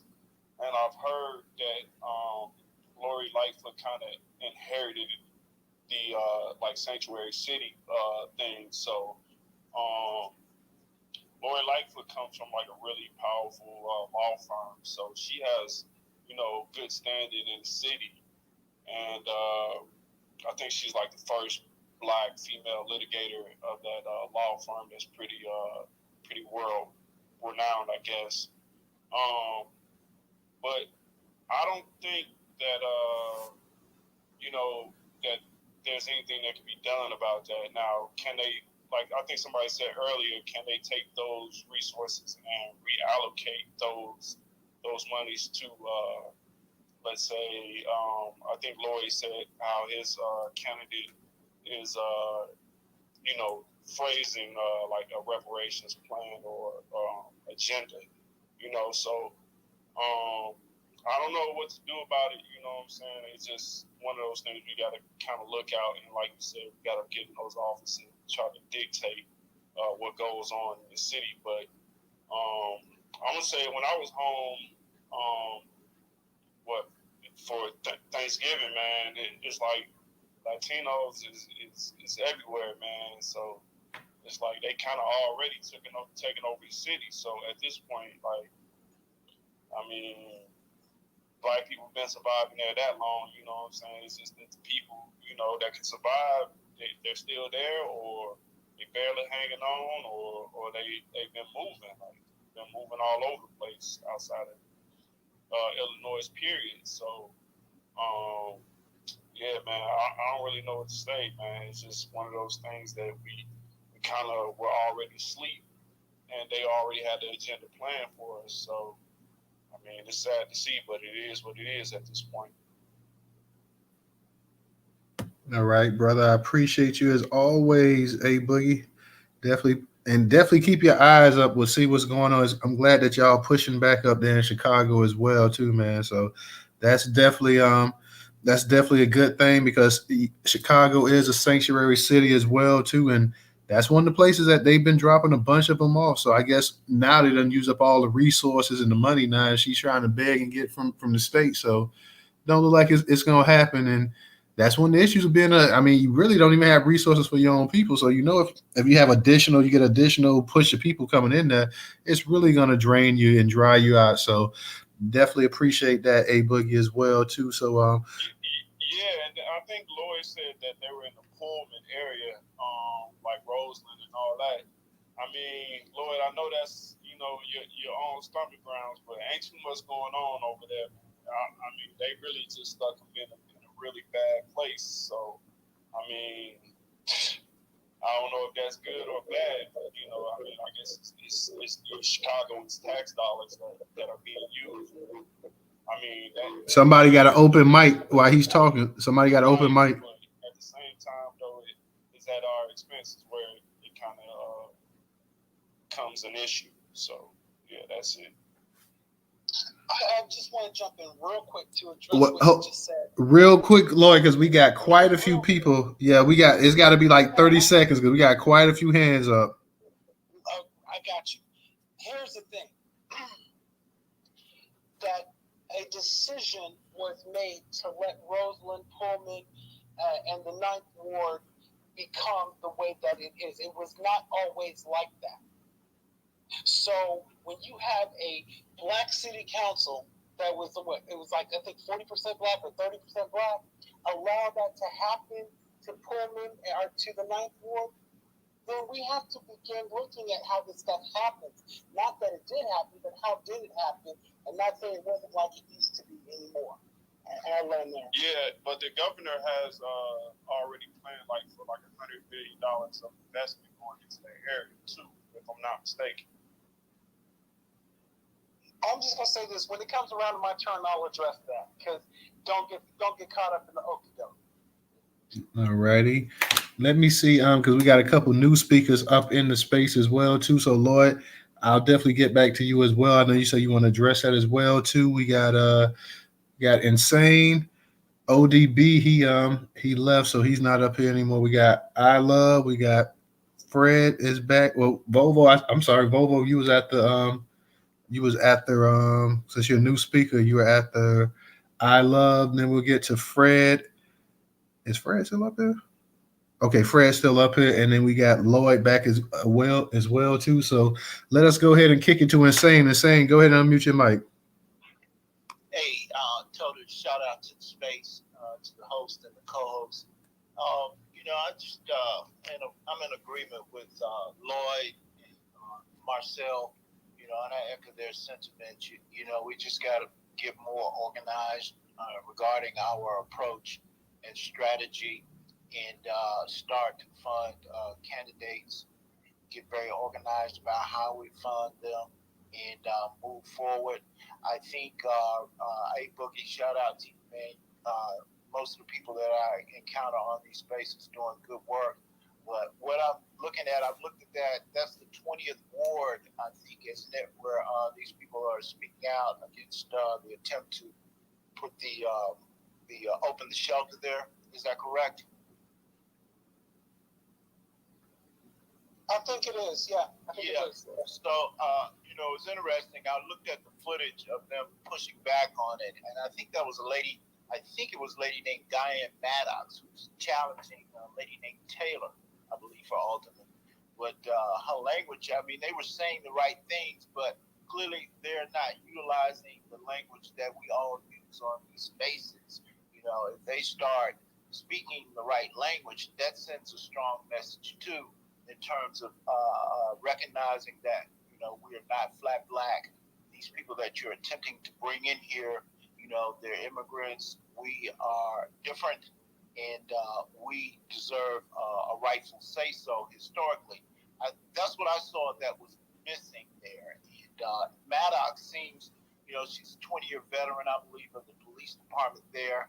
And she seems to have done a lot in the community, a lot of nonprofit work, and has done some good things. But where her head is at, clearly, I don't think she is embracing that terminology. I think she was born in Chicago in like the 70s. So, I mean, she probably is a descendant, but clearly she is not using the right terminology that would send shockwaves to the mayor's office in a high-profile, visible press conference like she had. So those are some of the things that speak to, again, what Lloyd and Marcel and many others are saying about the need for us to be out there simply because we know the terminology and these people don't, even though they might be trying to move in the right direction, they're just simply not saying the right things. Regarding Sheila Jackson Lee, yeah, that's garbage. When they had the numbers to really do anything, they didn't do it. At the least, it's chum, so to speak, in the water to be utilized because it will fail. It'll be utilized to remind immigrants, that they're hated, that the Republicans don't want to do anything for you. They remember what happened to them in Virginia, how the Hispanics flipped on them. So that's fodder. Something long term. They know it's going to fail. They'll use it in the end to remind them, so to speak, and try and get some kind of loyalty out of, the first generation immigrants, firstborns. They'll try and do that. There was one other thing. Regarding black faces in high places, we are like way beyond that, and there's been a push for that for at least the last 10 years. So, voting for somebody simply because they're black, that's a no-go. That's getting into the cult of personality. We need to be about policy because the Democrat policy right now, I don't care if it's Eric Adams or if it's what Stacey Abrams was trying to push or, the guy out in California. So I'm told when I listen to local outlets out there, this guy is making stops that really amount to campaign stops. Newsom is what he's doing. So that's the Democrat agenda. I don't care who it is, Eric Adams, Abrams, Newsom. That's their agenda, to deal with these criminal illegals and these first gens and put them first and foremost. That's what they told us. That's their agenda. And I'm one of those who did not vote for that. I mean, if you tell me that, then okay, that's what you're going to do. It's hard enough to get a politician to do what they say they're going to do, let alone to vote for them and assume that you can, shoehorn them into some other kind of agenda. That's just not happening. It's illogical to even think that they would do that. So those are some of my insights, and I'll land my plane with that. All righty.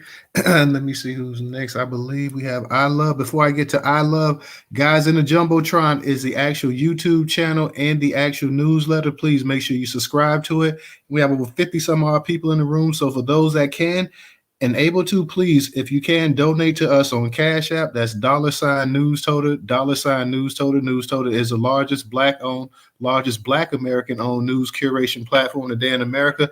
The actual topics that we're talking about tonight come directly off of the website.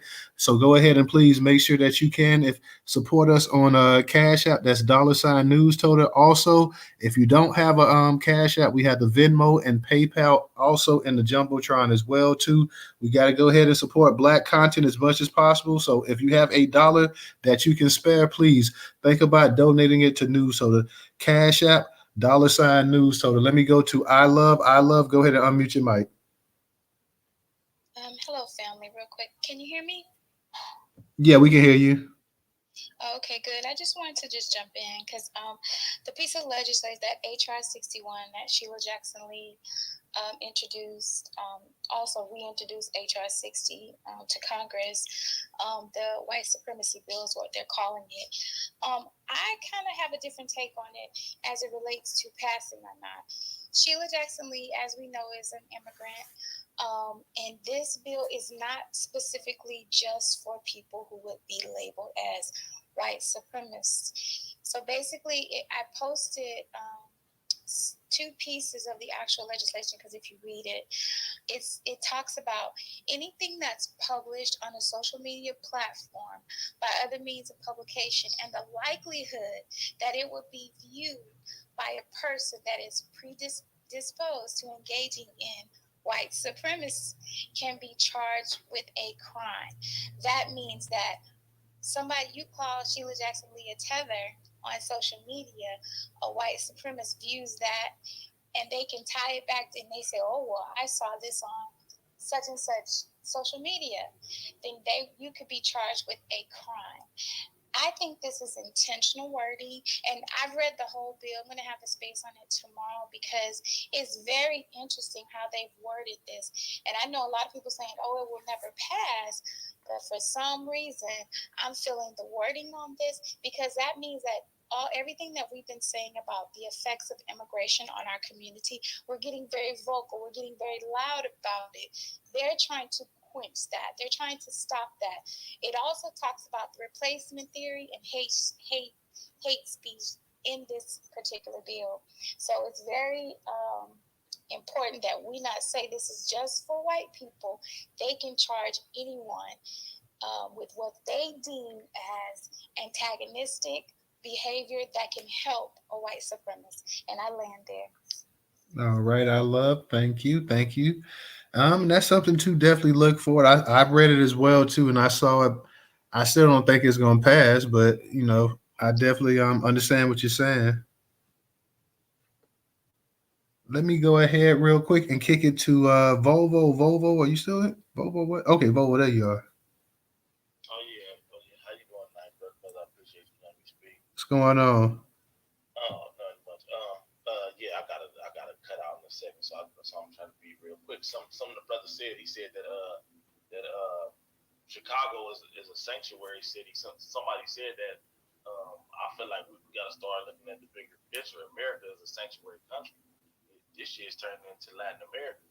When Biden said that y'all gonna have to start working with the Latinos, he said that for a reason. You know what I mean? Like he knew what was coming. These people are here now, and uh, we are going to have to work with these people. These people are going to severely outnumber us if something drastic doesn't happen. Something like a mass deportation, also I believe the end of birthright citizenship should come. You know what I mean? So I just wanted to give my Black American family a heads up on that. That this shit is turning into Latin America. Appreciate you letting me speak, bro. As always, appreciate having you up in the space, Volvo. As always, know you probably got to get to work. I know you be driving them trucks, so definitely get that money. Let me give a shout out to my man Lloyd, Mr. Lloyd. Thank you for your contribution on Cash App as well too. It's greatly appreciated. Let me go ahead and Lloyd, you actually up. Fred. I'm sorry, it's Fred next, and then you, Lloyd, and then Tammy, and then Miss T. Lloyd was going to ask a question. I'll let him go ahead. I'll go after him. Okay. I guess I just want to say that I agree with the last young lady that was just speaking. That was the point I made when we started this conversation. They will turn this bill. It can pass, and they're going to turn it on us so that we can no longer fight white supremacy. That's what she was saying, and that's when I heard about it this morning. That's the first thought that went through my head. Again, why did she wait? Why did Sheila Jackson Lee wait until the Republicans were in control in order to introduce it? That's number one. The other thing is I got to go back to ask my question again. If we were to set up a super PAC, a Freedman super PAC with people supporting, would you help us get people to support it? That's my question. I'll leave it there. I think too, Lloyd, you'd have to kind of explain to everybody, what the functions of a super PAC, how much you're talking about contributing to it. Can it be a reoccurring charge and stuff like that? So I think before people would actually make a commitment, they want to know exactly, the details and how it would go about. Okay, so here's the thing. What I'm thinking is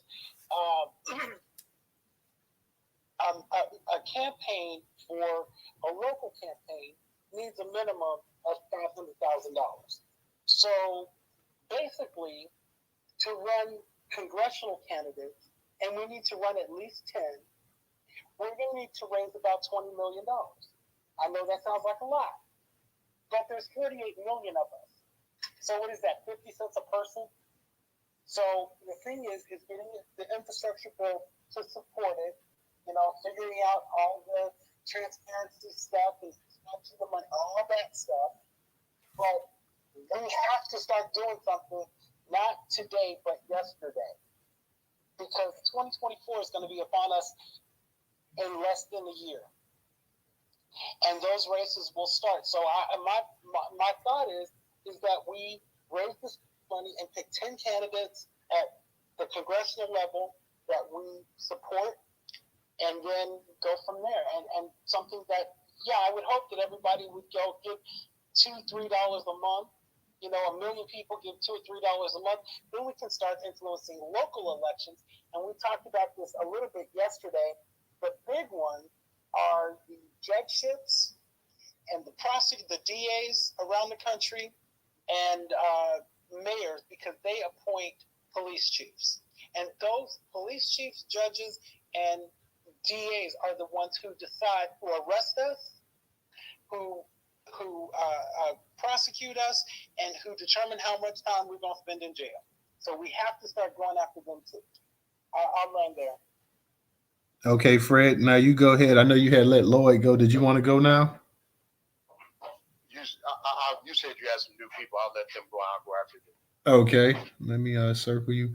Let me go ahead and Tammy. I know you were next, so I'll go ahead and get to you. Then I get to Miss T, and I'll get to Always.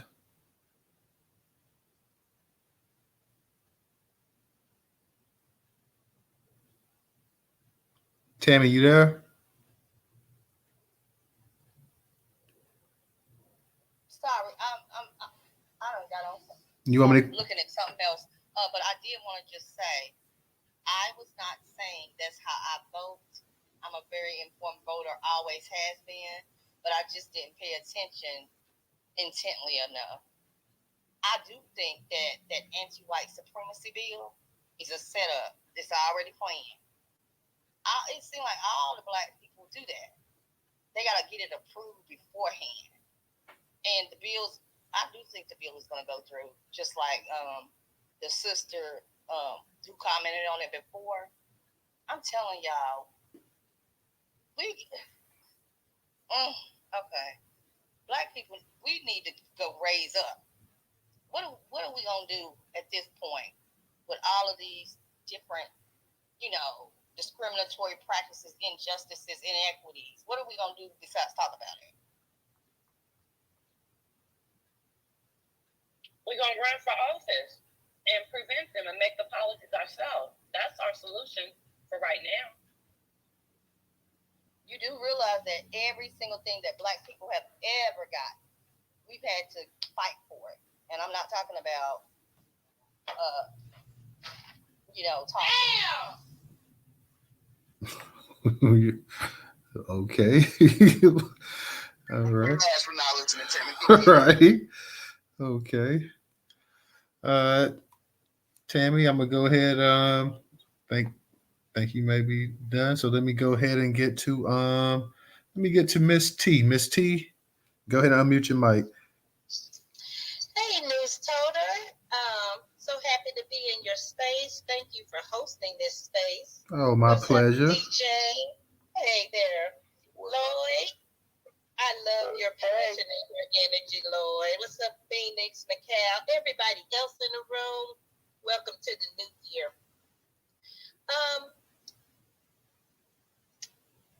I lived in Georgia, and I thought we were through talking about Stacey, but I'm just going to say this about Stacey and why she lost. Stacey didn't even win the district where she went to college in Spelman. Not only this time did she not win, she lost last time. When Stacey worked in the legislature, she worked across the aisle, I put that in quotes, with these white men.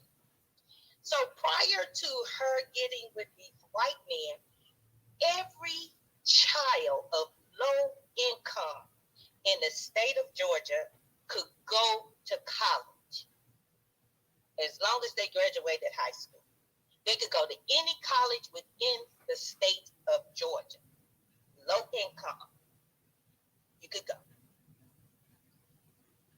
Stacey screwed that up for the low income students and made a deal with these white people that we're going to put a GPA limit on this.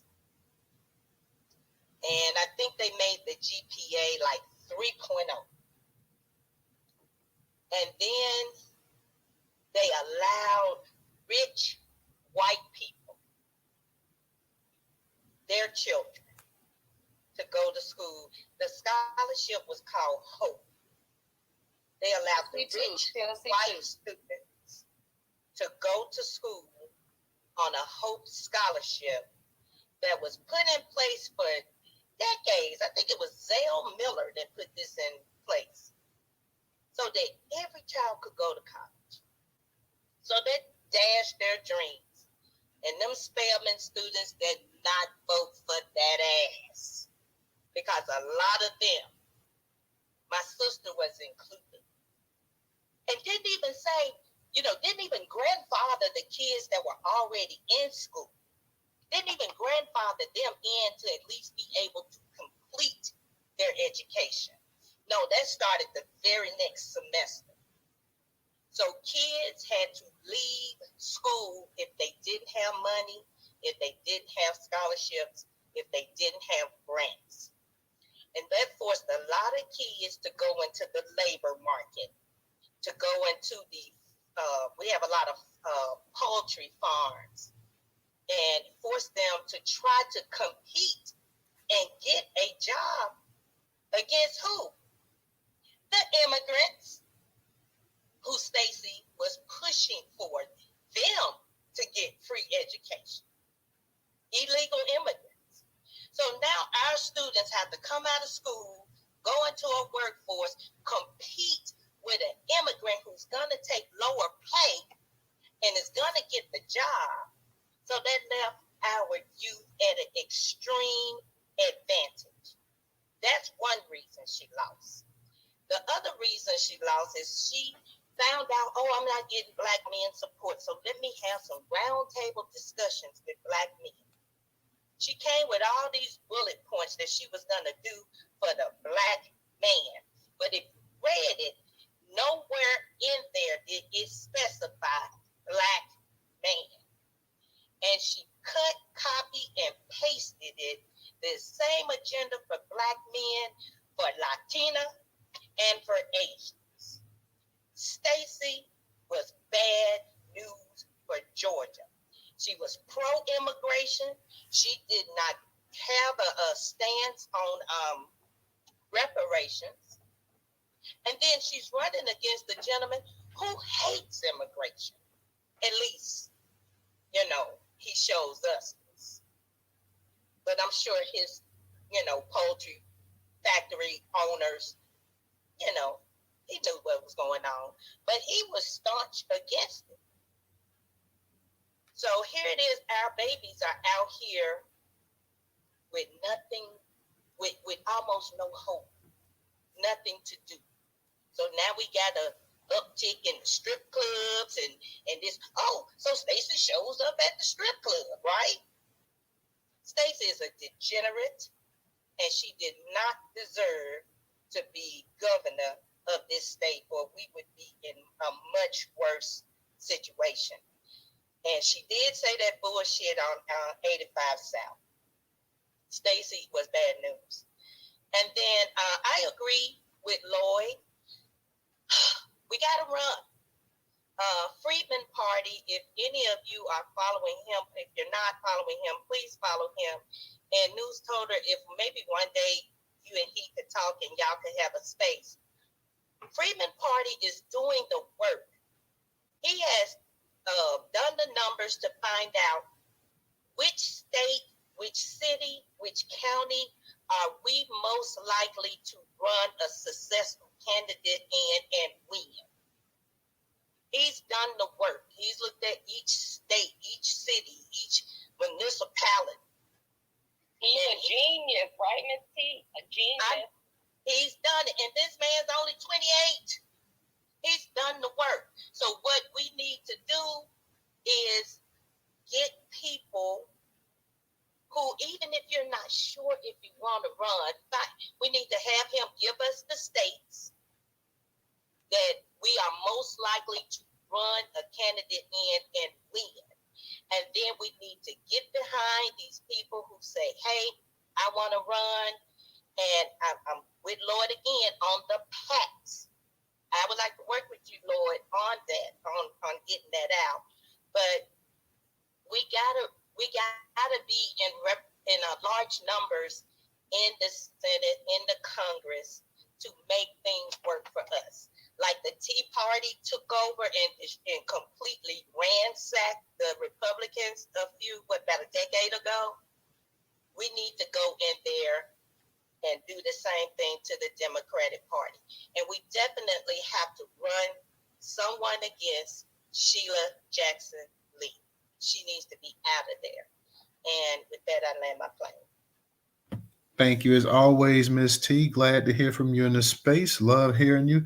Make sure you come around more often. I know you come in sometimes, but it's been a little minute since I heard you speak in one of the Newstoter spaces. So it's always good to have you up in here speaking your mind. Also, let me give a shout out to Miss Kathleen. Thank you, Miss Kathleen, for your contribution on Cash App. It is greatly appreciated. I'm gonna go to always, and I'm gonna go to Tata. I see Andrew. I see you back up in here. I know you be coming up. Oh man, I know you. Man, you be coming in with that MAGA stuff, and then you be. I don't know, man. Some of them. I do not support MAGA. Yeah. Okay. Right. Right. Right. Anyways, we gonna get to you, man. Like I told you before, you free to come up in here. I don't agree. Who told you I spoke? I fuck with Brother, come on. I can understand the talking points you're talking about. It's cool. That's your thing. There's nothing wrong with that. If that's what you feel, fine. Hey, more power to you. I don't agree with it. Black America great again. I'm for that. And America. Okay. Right. Let me go ahead and get to always. Always go ahead and unmute your mic. Okay, thank you to the host and to the co-host both, and to the room. 2024 is already here. I think that we are still in 2020 and trying to push forward. Stacey Abrams, she was a bad fit, just like the guy Warnock, just like majority of the Democrats that we put out there. These people are not for us. So it don't matter how you slice it. When somebody don't mess with you, they just don't mess with you. You know,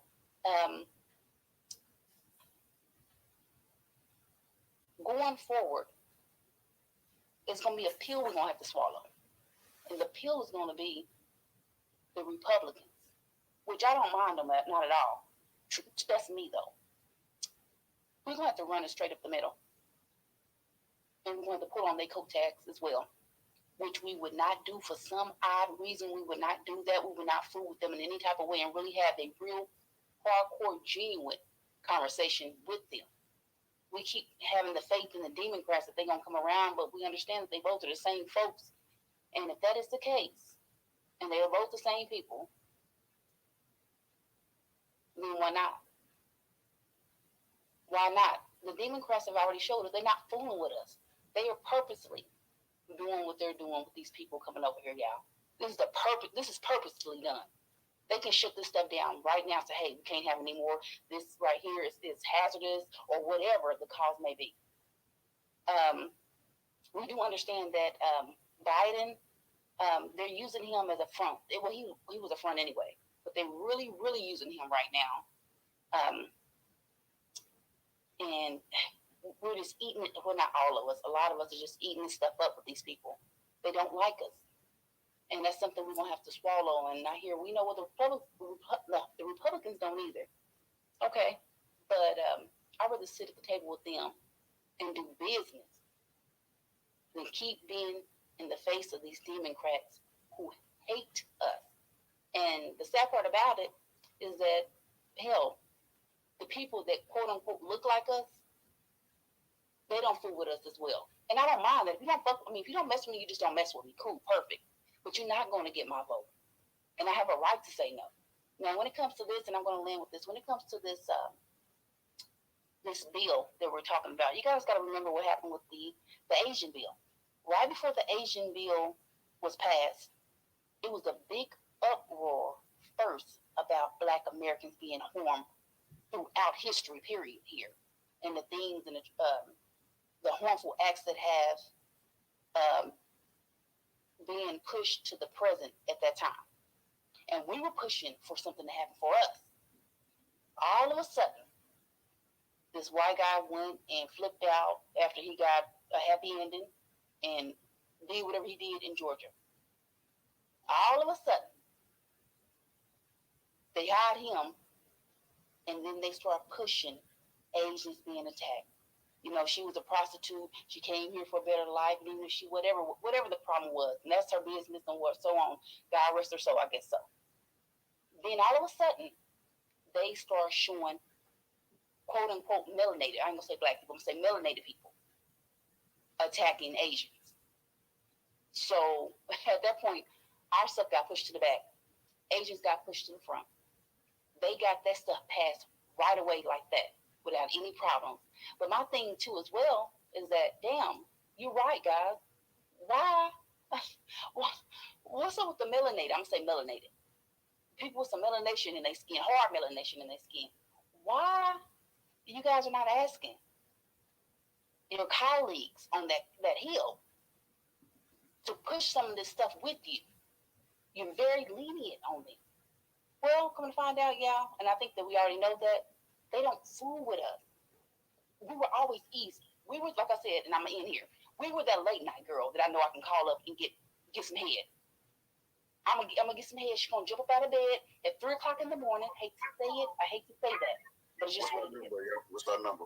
And jump up when you call her, even though she knows that you was just at the club and you was in another girl's face using that money, trying to get her to come with you, and you was gonna do anything for her, but she didn't want you. So you called old girl, the one's laying in the bed, they gotta be working 4 hours, but she jumps up and acts like she wasn't asleep, and like she was just ready for you to come in.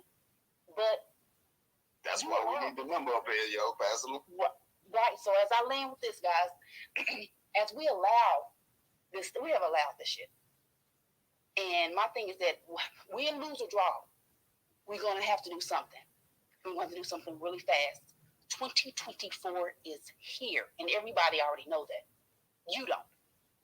So with that being said, I feel like I can talk to anybody. Now, when we shoot the real deal with the Republicans, that's going to be more scary to me than us shooting the shit with them Democrats. Because we haven't had no real hardcore mass attack, like you said, of Black Americans hollering at the party that was once their party. That was once their party. We haven't had that. We have been used for the Democrats that never liked us and gave you a couple pieces of chicken and a ball dance and let you make up your face and wear a pretty dress and take pictures. That's very deep. Thank you. And this is America. So happy 2023 to everybody. I hope all is well from here and going forward. I'm dropping down. Thank you. All right. Thank you, sister. Appreciate having you stop by and speak with us. Let me go ahead and get to Tata. And then, Andre, I'm going to go ahead and I'm going to prepare myself. Tata, I'm going to let Tata go, and I'm going to prepare myself for you coming up next. You got it, Tata. Hey, Ray, there's the erection part 2 coming up soon, son. Get ready, son. We need to educate the people. Educate the people. Oh, gosh. Hi, DJ. Hey, now, how you doing, son? Hey, what's going on, Tata? Oh, got me falling out. DJ. But anyway, I wanted to kind of expound on what I Love was saying about, as she was talking, I'm like, oh my gosh, something is happening, because my account last Friday, I logged on, and my account was permanently suspended. And I'm like, what did I do? You know, I know I go on my pro-Black rants and everything, and I retweet a lot. But yeah, my account was suspended, and then tonight I noticed a lot of people in our spaces were saying their account was suspended, and Miss Giselle's account is suspended. What? Yeah, so something is. Yeah, they got our sister. You are lying.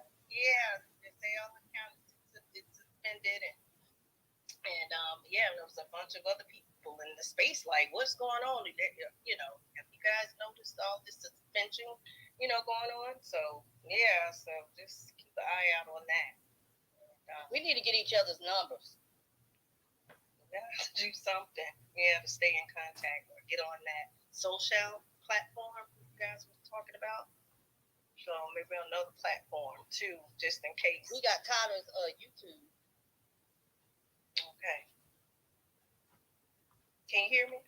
Yeah, we can hear you. Go ahead. Okay. But yeah, but that's all I had to say. I wanted you guys to see if you noticed that, some, other people's account was being suspended. Yeah, DJ had told me about Miss Giselle earlier today.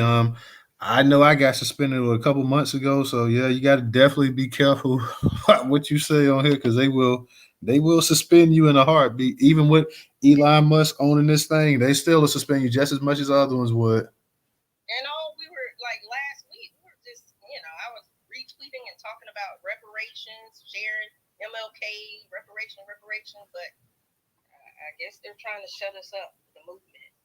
So that's all I had. All right, Tata, I'm glad to hear from you. All right. Let me get myself ready for this one here, boy. All right, here we go. All right.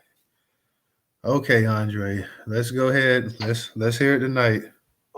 Brother, you're gonna stop playing me like this, man. Come on, I'm here spreading love and a good message for the people. You can't, you know what I mean? We can't go in and out of being serious. We're talking about strategy and how we're gonna lift our people out of, you know what I mean? Like, I don't know if you're trying to discredit me. First you say the MAGA thing, like we can hide the passive aggressiveness of all right, brother. All right. MAGA, bro. Just for the record, I just want to clear up the jokes now. Because if everything is a joke, then you slip in, oh, he talks about MAGA. No. But I do appreciate you for being open-minded and allowing me the time. So I appreciate you for that, host. But for real, I think part of the reason why we are having a lot of issues is because we're not directing our passion, our genuine concerns for the well-being of our people, and just our moral, ethical connection to doing what's right. And this is what Dr. King was all about. I read a passage last time I was in the space about how he talks about the kind of revolution that the country needed. He understood that the United States was the biggest, most powerful country in the world, and that they were at the heart of all of the issues they were having. It was coming from the decisions and the way the system of the country was set up, meaning the country, he foresaw all of these problems continuing if the country didn't change its ways from deep down within. Hey, Andre, real quick though, what do you think about the actual topic of the room tonight about the bill and Lord? Okay. Get to it, yes, because I want to touch on King because it's so important. And while we still have it fresh in our minds, he died, as I put up in the chat there, he died organizing Black people's labor power. Very, very, very, very important for us to do this right now. I want to, laugh and joke. You know what I mean? I come up from this community. I know how to laugh and joke, but it's not a joke anymore. And part of the system that he spoke to was the fact that people are kind of programmed into rocking this way, and so Black people are kind of participating in the system that they should not be participating. So he was speaking for Black people, and he was trying to lead the charge. The reason why they're trying to set up monuments and go so hard is because he shook the world with that shit. Black Americans, he represented, but he spoke so eloquently about this very important idea of challenging the system that hasn't changed, by the way. We're still in this economic system where everybody's in it for themselves. You might have heard it referred to as the rat race. You know, funny, you know, the other day they said, you may win the rat race, but at the end of the day, you're still a rat, you know? And we see it with some of these black celebrities. The last speaker touched on it beautifully. These black, high face, black face, it's not working for us. Everything that we're doing, trying to fuck with the Democrats, is not working for us. And so we gotta, to be quite honest, we have to do the work. And so if we do that work, we'll get directed back to our movements when they were successful, when we made progress. It had to do with us working together. Capitalism is a system about working for self. And Okay, real quick, Andre, because I'm trying to see where we're going with this because you haven't addressed either topic so far. I know you talk about Dr. King and we talk about capitalism now, but just on the actual anti-white supremacy bill and Lori Lightfoot, the 53 million that she's trying to get of migrants up there in Chicago, real quick, because I know sometimes you kind of go for a ways before you actually get there. So I'm trying to speed you up there. So let's kind of get to the actual topic of the room tonight. Absolutely, you're right about that. I was getting a little away from it, but my point is very, very simple. The decisions that are being made in the government are directly tied to the way the system of this country is set up. That is why we're spending billions of dollars. I saw something the other day that it was like 15 billion or something a tank, or 15 million a tank. It's ridiculous amounts of money that the country is set up to profit from jacking people's shit. This is what MLK saw back then, and if black people don't wake up and not only stop misplacing their faith in this government that doesn't work, the whole mind frame that we could all somehow get over our issues by voting very, very specific interests that exclude other people in a way that we're trying to compete and win a race. If Martin Luther King, his legacy is specifically the one that we inherited. We own that legacy. And people look to Black Americans to do this. So when we talk about Lori Lightfoot trying to do something that's going to actually lead to Black people overcoming, right? It's not going to happen because the entire system is fucked up. So this is what MLK was all about, and we have to continue it for real, because guess what? It's already happening. The railroad unions, the labor unions, they're already collectivizing, right?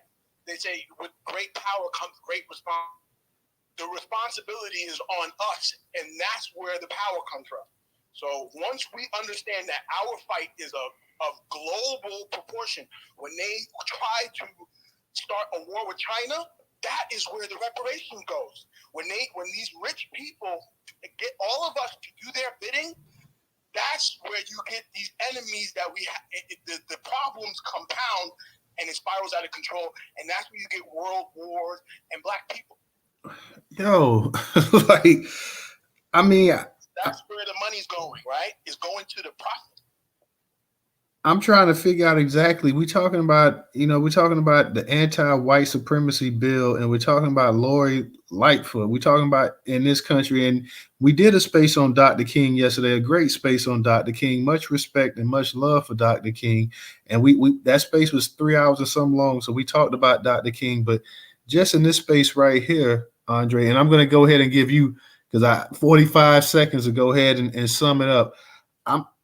We're talking about Lori Lightfoot and the money that she's trying to give migrants up there in Chicago. And we're talking about a bill that Sheila Jackson Lee has crafted, an anti-white supremacy bill. Everything else at this point, because the space ain't going to go on much longer, man. So go ahead in 45 seconds, sum it up.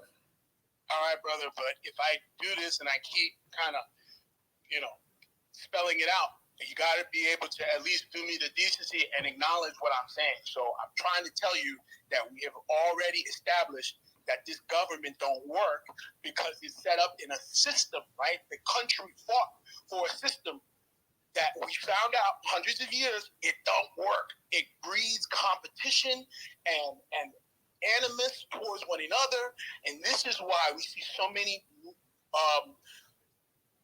empty houses. There's no affordable housing. I mean, real estate is a mess. There's a homeless crisis right now. The country is in bad shape. Inflation to like the tune of 10% is spiraling out of control, and the country is trying to push war because they're trying to stop other countries from growing so that they won't lose power. This is how all the empires in history have fallen, by trying to overextend its reach. So if we want to participate in any sort of successful strategy, which, by the way, like I said, we inherited a great legacy. America was going either way, and we chose to. Okay, I appreciate that, Andre. We got to go ahead because we got to get to some other speakers because we're gonna be closing the space out. So, matter of fact, we got Lloyd and Fred next. I don't understand it, man. Like, I mean, the title is on the room. People been talking about it. Like every time a man come up in here, it's like he just refuses. And I guess it's my fault because I still haven't learned yet. Like this guy just gonna. Next. Oh my God! It's just why? What's the point? Lord, come on. I mean, Andre, you in trouble, Andre. Hey, trouble. Come on. I knew it was gonna be Ray. You in line. I knew it was gonna be the babbling hour here. Like, good Lord. Hey, so Ray, like I was saying the other day, right? The erection plus reparations2023.com mixed with Newstoter, we can get our money. You feel what I'm saying? Real talk. All we gotta do is holler at Herschel Walker and Stacy is on. That's what the brother was trying to say. Yeah, that was painful too, man. No matter how much you try to get this dude to go on point, he just won't do it. Like, good God, like, man. Tammy, I'm gonna go ahead and let you go. Because I want to forget. I wrote it down. Actually, Lloyd was next, but I'm gonna go ahead and let you go. Thank you, Lloyd. Miss T, you know Rebecca Paul was the lottery CEO in Georgia. She came to Tennessee and did the same thing. As part of, and I want to say something about Andre. Andre, the reason that we don't have reparations is not because we go to war with people. The reason we don't have reparations is because they don't respect us and they don't want to give it to us. And they don't have to give us anything. We owe it. They owe that as a repair. So we got to look at it the right way. It's not because of no war. And then the other thing I wanted to say is about Lori Lightfoot.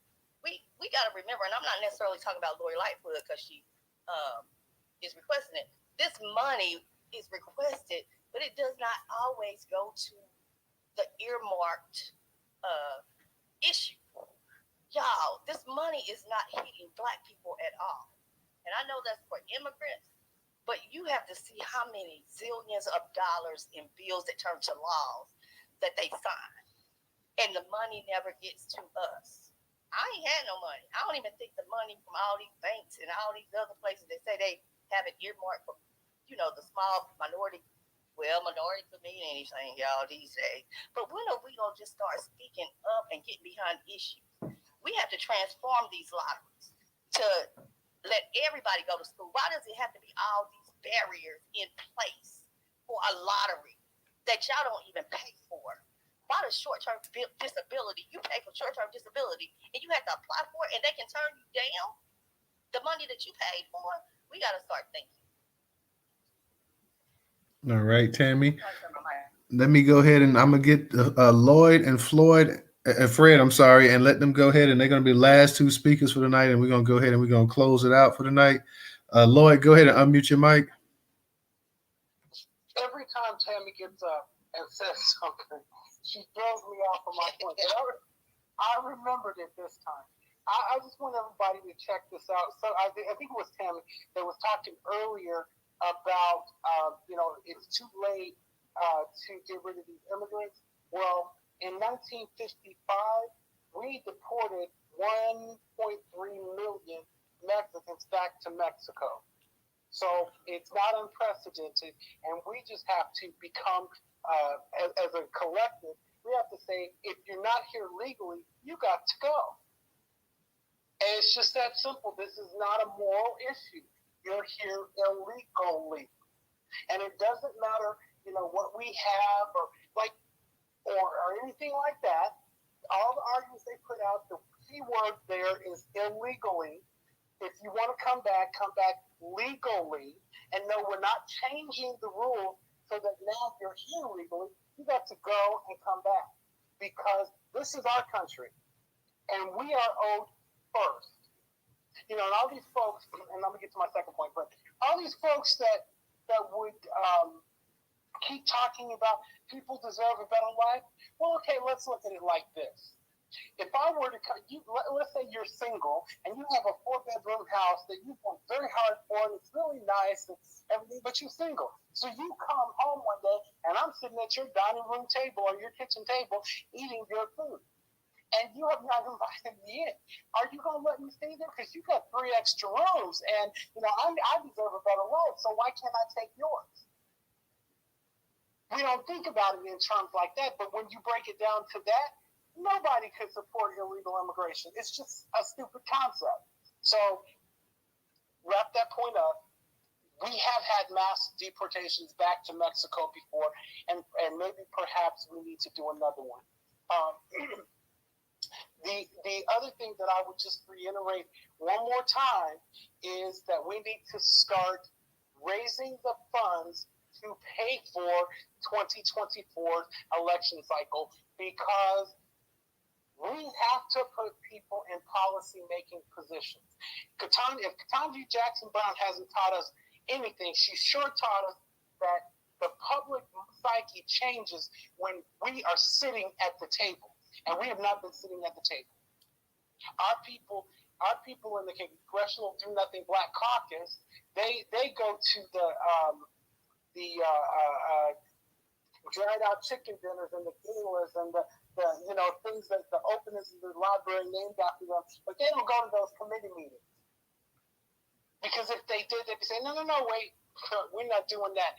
Finally, about policy, creating policy, it's how we approach also the policies that we'll be making. So I was talking to somebody the other day, and we were talking about the pathway to citizenship. And I said, okay, fine. If I was congressman from Louisiana, I might support a pathway to citizenship, but let me tell you what it's going to look like.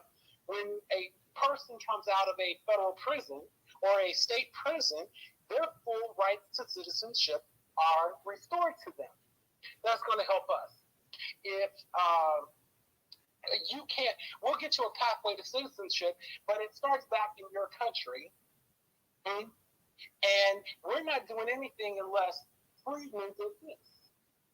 Well, all that when we elect these people that we're talking about, we have to make sure that they know how to play the game. And with that, I'll say I'll land there because I know you want to go. Yes, yeah. I'm gonna let Fred probably be the last speaker for the night. I see Mel is requesting, so I'm gonna let Mel. That's the last person we're gonna bring up here. So to the co-host, don't bring anybody else up. I'll let Mel be the last one. Fred, go ahead. Unmute your mic. Okay, can y'all hear me? Yeah, we can hear you. Fred, and make it about 2 minutes or less, too. It's gonna be less than that. All I gotta say is this: if you notice, we outnumber Asians, and somehow Asians get their needs met. If we start taking a page out of their book, we're the only legitimate claimants in this country. So if we stop letting other groups group us in with them, I don't give a damn with Republican, Democrat, Independents, Libertarians, whatever. That means our claims become more legitimate. Right now, there's too many illegitimate bastard children of our movement. Once we start circling the wagons and writing the legislation ourselves and giving it to them to let them carry it out for us, that's when we start making moves. Now, I heard Lloyd say something about super PAC. I was just wondering, I know you said you got one more speaker, but I was just wondering if you could sum it up for a lot of people who might not be, familiar with it. The difference between sending somebody up there for ourselves and then having a super PAC. Is it okay if I answer, Toe? Yeah, go ahead real quick, Lloyd. Okay, so a super PAC is what they call pretty much dark money. It means that you don't have to tell anybody or the government what you're doing with it. Where an individual candidate has to report every dime that they spend and how they spent it, and who gave it to them, unless it comes from a super PAC. So look up Citizens United. It was a Supreme Court decision. Look up Citizens United, and it'll explain the concept of a super PAC. I will just end with this: is that if at some point we're all going to have to begin to trust one another. If you don't know how to do something, and I tell you I do, then trust that I do, and support me in that. If we say we got to raise $20 million, then you call everybody you know and say send $2. We got to raise $20 million by this date, because if we don't begin to put people into place, immigrants will take over this country, and our place will be another step further below. And clearly we can look at that. They get whatever they want. Lori Lightfoot had the nerve to spend $122,000 per migrant, and there are 65,000 citizens in the city of Chicago that are without home. Black people helped elect her. We've got to stop it. We have got to stop doing dumb shit. So I'll end there. Thank you, Toe, for letting me answer him. No problem, no problem. Mel, go ahead and unmute your mic. Okay, thank you, Newstoter. I appreciate you so much for letting me speak. Shout out to the room. Just real quick, as it relates to Lori Lightfoot, I was doing a little bit of research, and of course, Chicago sitting on a nice, hefty excess of COVID relief funds that were never used, so they got that nice little slush money going on. The homeless situation in Illinois is horrendous, and it does need to be addressed. I wish there was a way that we could handle the Sheila Jackson Lee situation as far as that bill, because there's the word and the race Black is not mentioned at all in the bill that she came up with. And my thing too is that, when we talk about, well, here's what we got to do, the truth of the matter is that we do have to start moving as a block. I think the only way that Black Americans can effectively vote would be for a presidential election. And then there's no guarantee that once that guy gets in office that he's going to do what we need him to do. We do have to start looking at how are we going to move as a unit, as a real collective. And I know I probably sound like a broken record, but what Black Majority State has been talking about, what Dr. Claude Anderson has been talking about banding together, putting our political power, our economic power together. We have to control some states for multiple reasons so that we can actually make legislation change to our benefit. Because as long as we're nickel and dime in this thing, we're going to vote people in, and they're going to continue to do what they've always done and say, well, I can't do this specifically for Black people. They're not going to let me do it, so on and so forth. So when we talk about how are we going to make these changes, we need to begin to incorporate how are we going to assemble ourselves as a group so that our economic and political voting power can work to our advantage. That is the move, and that's what we got to start looking at. I land. All right. Thank you, Mel. Tammy, I see you got your hand up, even though I said that Fred was going to be the last person to speak. So I'll give you 50 seconds. I just want to say just one thing. Y'all, it's a lot of narratives that have been pushed into our community that we need to dispel. And most of them we helped push because we felt like it was true. We have got to start questioning everything. I've been in a field, mental health field, for 25 years.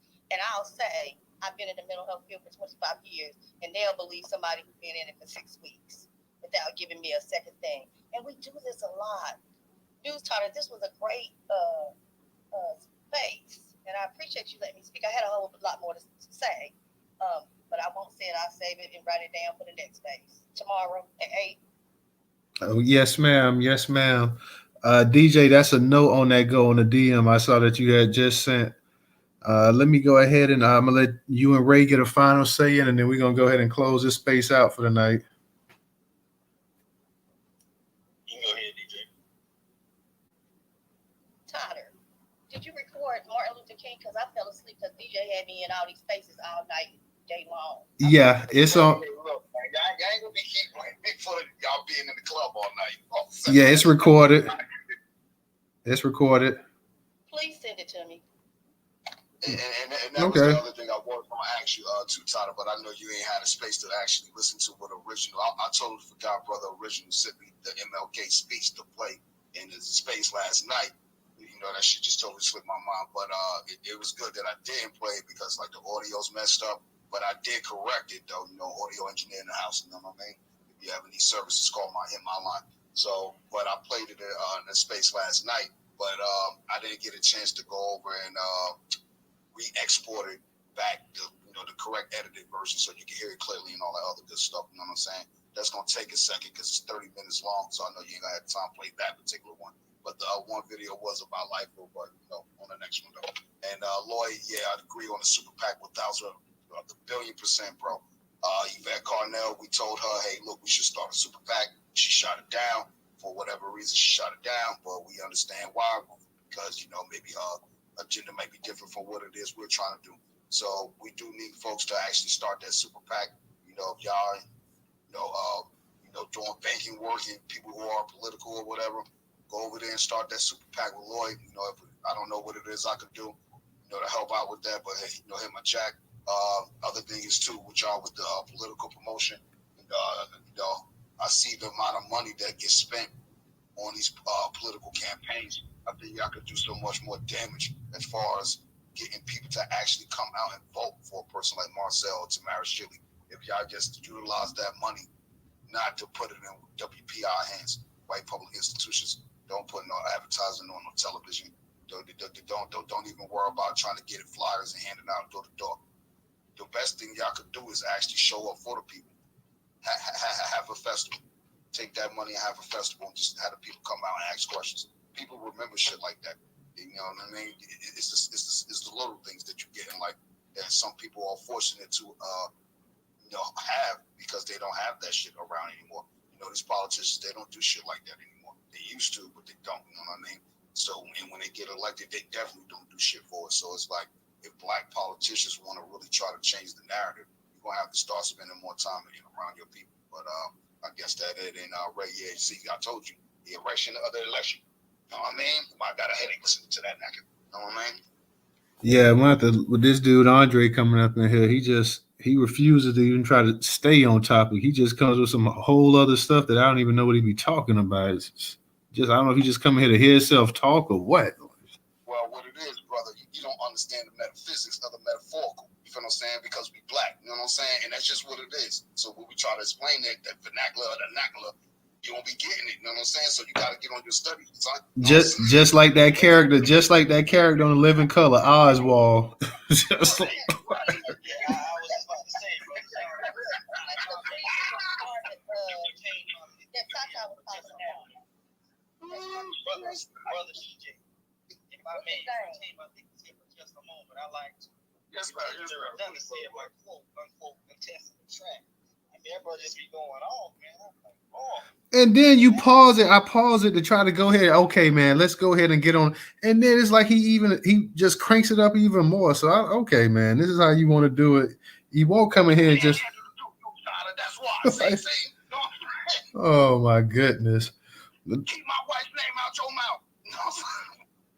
Let me give a shout out to everybody that came up in the space tonight, to the co-hosts, the speakers, the listeners, everybody who tweeted out the space, everybody who came in here. Make sure y'all share the space with your followers as well, too, man. Just go ahead and tweet it out. A tweet doesn't hurt at all. So go ahead and tweet it out so your followers, they can get a chance to catch it. We always record the spaces so they can always catch it. If not, they can always catch it on YouTube as well. Like I say, make sure you subscribe to the YouTube channel.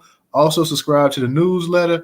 Also, if you're not following us in the space, make sure you follow the host and the co-host here on Twitter as well, too. If you can, support us on Cash App. That's the only way Black businesses can actually make it, is the support of our people. So that's $Newstoter, $Newstoter. Remember, Newstoter is the largest Black-owned news curation platform today in America. So, guys, we will definitely check y'all out tomorrow. Everybody be safe. Until then, we'll see you then.